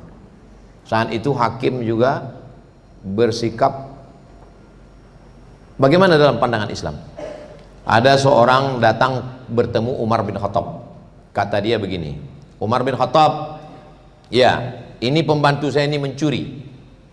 Umar bin, mestinya dalam hukum Islam as-sariqu pencuri laki-laki, was-sariqatu pencuri perempuan, faqta'u aydiyahuma, potong tangannya. Umar bin Khattab enggak mengatakan potong tangannya. Umar nanya, kenapa kamu mencuri? Kata dia, saya mencuri karena saya tidak digaji. Tanya penyebabnya. Maka Umar memerintahkan supaya orang ini mengeluarkan semua gajinya. Setelah dibayarkan, lalu dia bayar kembali, tak jadi ditetapkan hukuman. Kasus kedua, datang seorang laki-laki, Umar, ini anak saya, tolong hukum karena dia durhaka kepada saya. Umar nanya, kenapa kamu durhaka? Anak itu nanya lagi, kami sebagai anak ini punya hak enggak terhadap diri kami? Kata Umar, kamu punya hak. Apa hak kami sebagai anak? 3, diberi ibu yang baik, diberi nama yang baik, diberi makan yang baik. Anak ini ngelapor, ibu saya perempuan, mohon maaf tidak baik, makanan saya juga tidak baik, dan nama saya juga tidak baik. Dikasih nama dia Khamfas. Khamfas artinya kumbang. Nama saya nggak baik, makan saya nggak baik, ibu saya nggak baik. Apa kata Umar kepada bapaknya? Laqad aqaqtahu qabla an ya'uqqa alaik. Kamu sudah lebih dulu durhaka kepada anakmu sebelum anakmu durhaka kepadamu. Jadi tidak hanya ada anak durhaka, bapak durhaka pun juga ada. Jadi berdasarkan ini, hakim dalam hal ini pemimpin, dalam hal ini nanti penentu kebijakan kekuasaan, dia tidak buta. tapi dia melihat kronologis tempat kejadian, apa yang terjadi. Itulah tadi diperlukan pengetahuan, kecerdasan emosional, keberanian mengambil keputusan, berintegritas, ritualnya nggak tinggal, dekat dengan Allah, spiritualnya kuat, barulah nanti dia akan bisa memutuskan itu. Bisa dipresentasikan? Nggak bisa, karena ini bukan kalkulasi matematika. Ini dalam kasus ini beda, dalam kasus ini berbeda. Termasuklah ketika menyediakan psikolog, psikiater untuk pelaku, yang bagi sebagian orang mungkin akan mengatakan ngapain dibela pelaku, tapi mungkin dia punya hemat, dia punya pandangan lain. Ini anak punya masa depan, dia anak ini baik, dia tulang punggung keluarga, nanti selesai menjalani hukuman, emosinya mesti diperbaiki dulu, mentalnya mesti diperbaiki. Nah, jadi tentang hal ini mestilah pandai-pandai. Saya setiap tugas itu saya tanya, sudah lama tugas di sini Pak Kapolres? Sudah setahun sekian bulan Pak Ustadz. Gimana kendala Bapak di sini? Kami nggak bisa melakukan tugas seperti di tempat lain Pak Ustadz. Kalau di Jakarta kami bisa. Kenapa? Di sini kalau kami tangkap, habis itu datang tokoh adat, habis itu dia bayar binatang, bayar kambing sekian, habis itu selesai. Karena hukum adat lebih kuat. Nah, jadi disitulah kecerdasan kita untuk mengambil keputusan. Prinsipnya adalah bagaimana orang mendapatkan keadilan. Kalaupun di situ berlaku hukum adat, kita sampaikan ke tokoh adatnya, ini orang teraniaya Bapak Kepala Suku, ini orang ini teraniaya, terzolimi, maka sampaikanlah. Jadi sesuai dengan apa yang bisa kita mampu, kita tolong. Prinsip tersampaikan keadilan. Jangan sampai ada orang yang haknya tidak dapat. Makanya kata Umar, kata Abu Bakar ketika dia dilantik menjadi khalifah, al-qawiyyu fikum dha'ifun indi. Kalau di antara kamu ini ada orang yang kuat, di mataku dia lemah. Kenapa? Karena aku bisa mengambil hartanya, memberikannya kepada fakir miskin. Wa dha'ifu fikum qawiyyun indi. Kalau ada di antara kamu ini lemah, di mataku dia kuat. Karena aku bisa mengambil haknya, aku berikan kepada dia. Begitu juga dengan bapak-bapak kepolisian. Sampai di suatu daerah yang lain hukum adat tradisinya, maka sebetulnya prinsipnya, makanya perlu kecerdasan untuk mengambil keputusan, bimbingan dari Allah bagaimana menyelamatkan orang dari kezoliman. Unsur akhaka zaliman aw mazluman. Tolong saudaramu yang menzolimi dan yang dizolimi. Kata sahabat Nabi, kalau yang dizolimi kami bisa. Ada orang dizolimi kami bisa nolong. Terus orang yang menzolimi gimana kami nolongnya? Tahan tangannya. Orang yang mau menzolimi, tahan tangannya. Dan polisi amat sangat bisa melakukan itu. Dengan kekuasaannya, dengan powernya, dia bisa menahan tangan orang yang mau menzolimi. Jadi prinsipnya adalah keadilan. Lain tempat, lain, nggak bisa dipresentasikan. Yang kedua, kalau kebetulan dapat tugas ke diskotik, ke karaoke, ini antara tugas atau refreshing, ini antara kewajiban atau healing. Yang perlu diyakinkan dulu adalah istri di rumah. Katakan ke dia, ini tugas negara mama, kau doakan aku supaya aku istiqomah, tidak berpindah ke lain LC. Karena kalau kita sedang bertugas masuk WA-nya nggak nyaman. Kuatkan dulu ke dalam. Makanya tadi ada spiritual tadi. Integritas, leadership, humanisme, spiritual. Maka spiritualnya dikuatkan.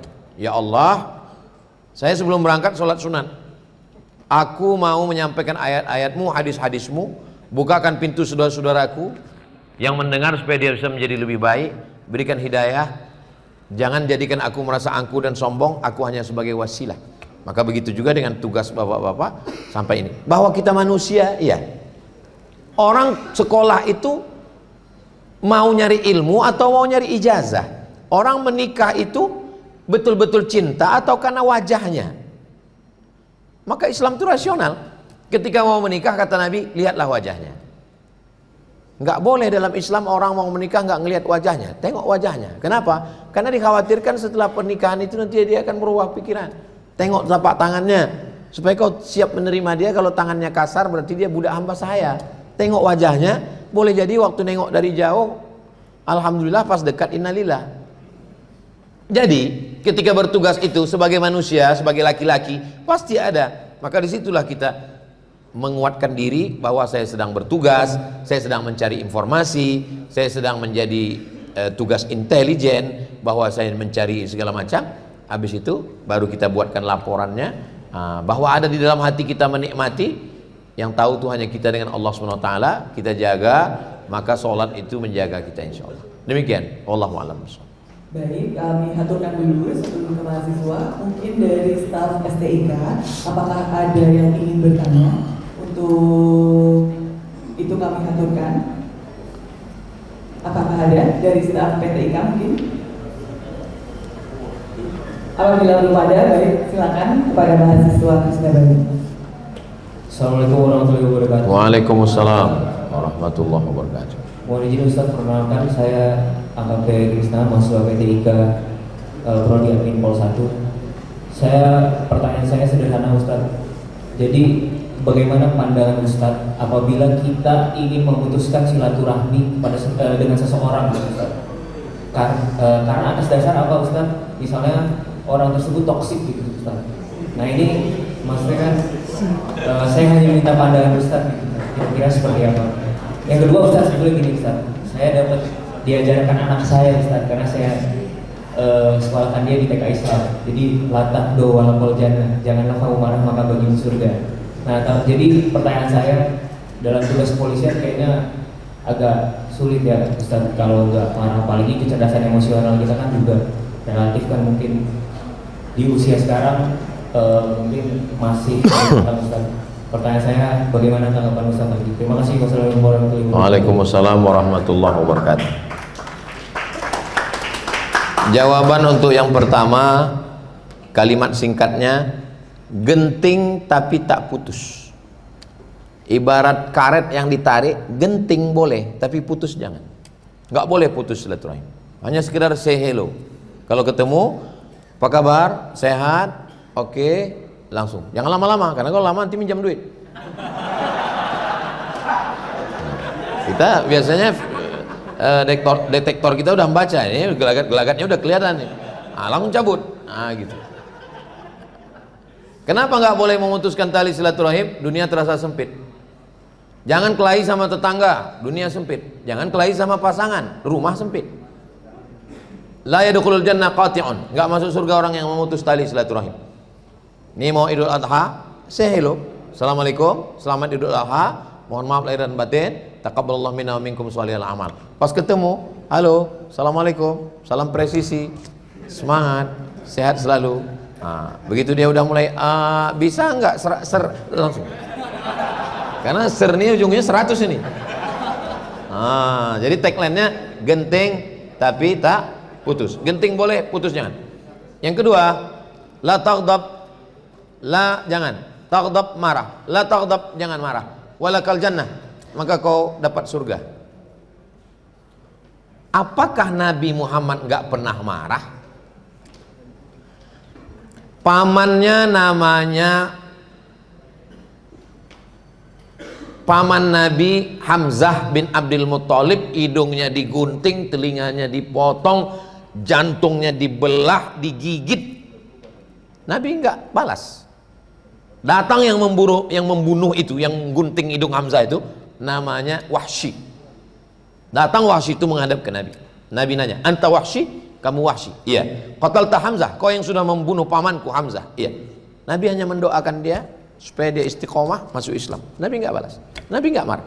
Tapi pertanyaannya, apakah seumur hidup Nabi nggak pernah marah? Sekarang kita bahas beberapa hadis Nabi marah. Nabi pernah marah. Ketika selesai sholat, Nabi tanya, asyahidun fulan, asyahidun fulan, asyahidun fulan. Mana si fulan?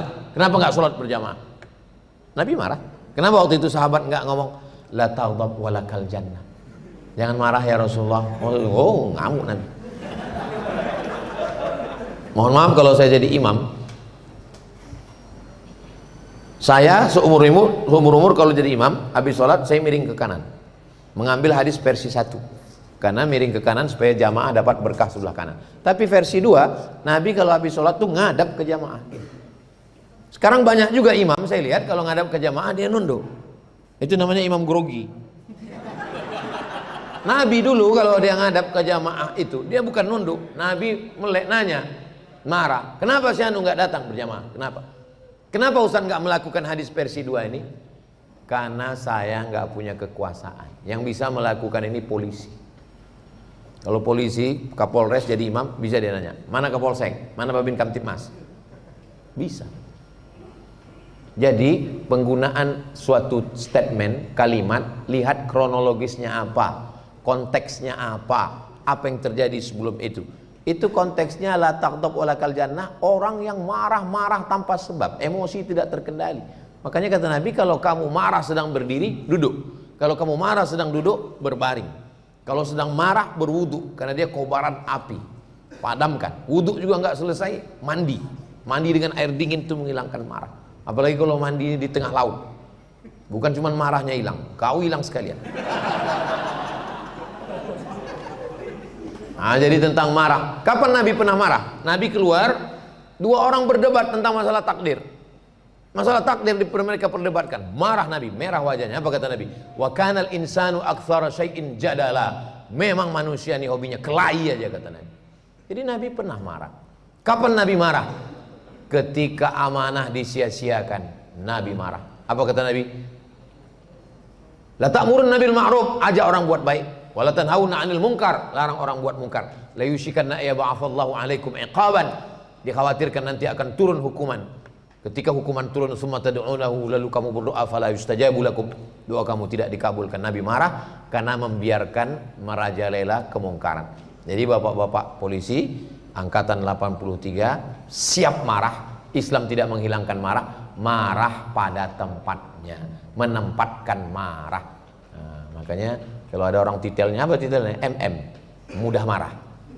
Mohon maaf, menempatkan marah, memanage emosi. Itulah yang tadi kita bahas, namanya kecerdasan emosional.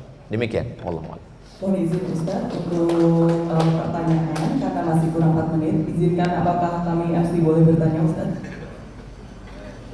Memang kalau Tuan membeli dasi kepada nyonya, kepada MC, disilakan untuk bertanya. Terima kasih Ustaz. Tadi kami menyimak apa yang Ustaz sampaikan, bahwa fase yang pertama adalah fondasi berada pada keluarga.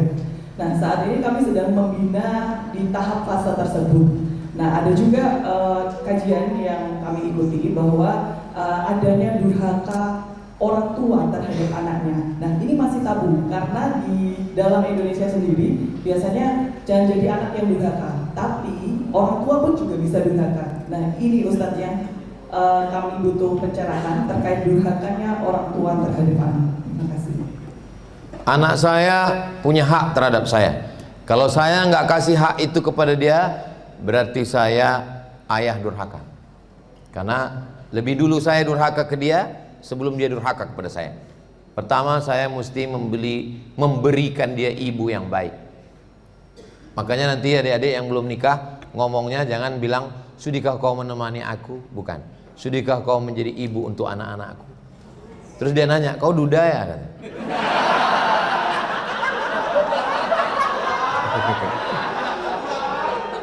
Yang pertama, memberikan ibu yang baik supaya ibunya mengandungnya, membesarkannya, merawatnya. Yang kedua, beri dia makan, makanan yang halal. Yang kedua, beri dia pakaian yang menutup aurat. Ibu yang baik, makanan yang halal, pakaian menutup aurat, beri dia pendidikan.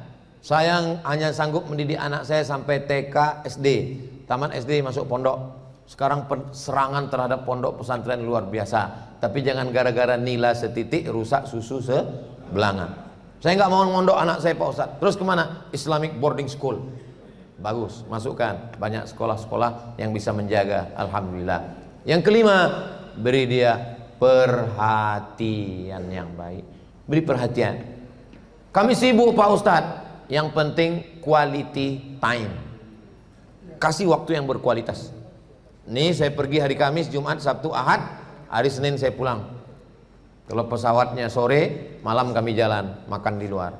Kalau pesawatnya malam, hari Selasa pagi, sarapan di luar, jalan, sambil belanja ke pasar, nyari ikan, nanti malam sama anak-anak.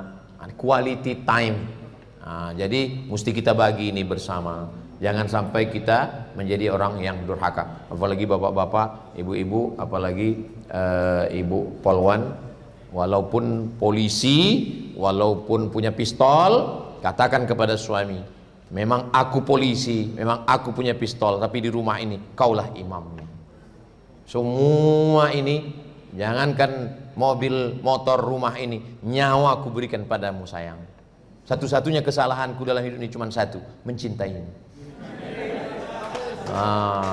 Jadi bangkitkan semangat dia. Insya Allah kalau ibunya baik, bapaknya baik, anak-anaknya baik. Secara teori sosiologi, Indonesia ini besar, tapi kalau mau dipecah, dia terdiri dari keluarga-keluarga kecil, dan keluarga ini terdiri dari person.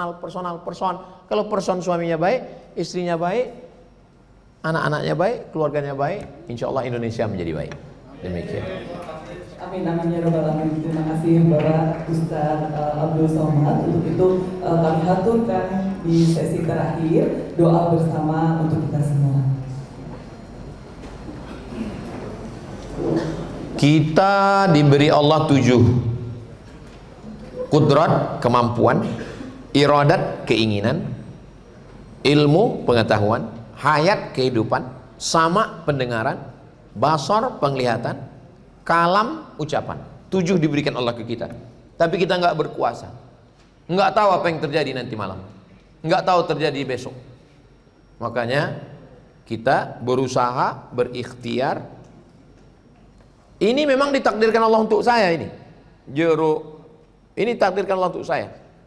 Tapi kalau saya tidak berusaha untuk membuka plastiknya, nggak mungkin dia bisa masuk ke mulut saya. Setelah itu baru kita serahkan pada Allah. Pertama usaha, yang kedua doa, yang ketiga tawakal. Berusaha di sekolah tinggi ilmu kepolisian. Setelah itu kita berdoa, setelah itu kita tawakal. Kalau berhasil, Allah ingin kita bersyukur. Kalau tak sesuai dengan ekspektasi kita, berarti Allah ingin kita terus bekerja keras dan lebih berusaha. Al-Hazihiniyah Al-Fatihah. A'udzubillahi minasyaitonirrajim. Bismillahirrahmanirrahim. Alhamdulillahirabbil alamin. Arrahmanirrahim. Maliki yaumiddin. Iyyaka na'budu wa iyyaka nasta'in. Ihdinas shiratal mustaqim. Shiratal ladzina an'amta 'alaihim ghairil maghdubi 'alaihim waladdallin. Amin. Allahumma salli ala sayyidina Muhammad wa ala ali sayyidina Muhammad. Ya qadiyal hajat, engkau yang menunaikan hajat. Ya rafi'ad darajat, engkau yang mengangkat segala derajat. Ya muyassir kulli asir, engkau yang memudahkan segala yang sulit. Yassir lana umurana, mudahkan segala urusan kami, urusan dunia, urusan akhirat. Baligh maqasidana, sampaikan segala maksud niat baik kami. Ya muqallibal qulub, engkau yang membolak-balikkan hati. Sabit qulubana, kokohkan hati kami. Ala dinik, dalam agamamu. Wa ala ta'atik, dalam ketaatan kepadamu. Allahumma a'inna, tolong kami. Ala dzikrika, supaya hati kami selalu berzikir kepadamu. Wa syukrika, selalu bersyukur kepadamu. Wa husni ibadatik, selalu beribadah dengan ibadah yang baik. Anzilis sakinata fi qulubina, tanamkan sakinah, ketenangan dalam hati kami, sehingga keluarga kami keluarga sakinah, mawaddah warahmah. Ya qawiyyu aziz, engkau yang maha kuat, yang maha perkasa. Qawi imanana, kuatkan iman kami, sehingga kami dapat melaksanakan tugas negara, tugas agama dengan baik, ya Allah ya Rabbal Alamin. Kama jama'atana fi hadzal majlisil mubarak, sebagaimana engkau kumpulkan kami di majlis yang baik ini. Fajma'na ma'al habibil mustafa fi jannatikal ula, kumpulkan kami nanti di surga bersama Nabi Muhammad sallallahu alaihi wasallam. Waqtim bis salihati a'malana, tutup umur kami dengan husnul khatimah. Wahfazna min kulli su' wa syarri makruh, jaga kami, mata kami, hati kami, makanan kami, batin kami, kemaluan kami, kaki kami, langkah ayunan tangan kami dari segala perbuatan maksiat. Waghfir lana dzunubana, silap khilaf salah dosa kami, ampunkanlah ya Allah ya Rabbal Alamin. Rabbana atina fid dunya hasanah wa fil akhirati hasanah wa qina adzabannar. Wa sallallahu ala sayyidina Muhammad wa ala alihi washabbihi wasallam. Walhamdulillahi rabbil alamin. Terima kasih segala perhatian, mohon maaf segala kesilapan dan kekhilafan. Saya tutup dengan pantun penutup, menangkap puyuh di Bukit Selasih. Thank you dan terima kasih. Assalamualaikum warahmatullahi wabarakatuh.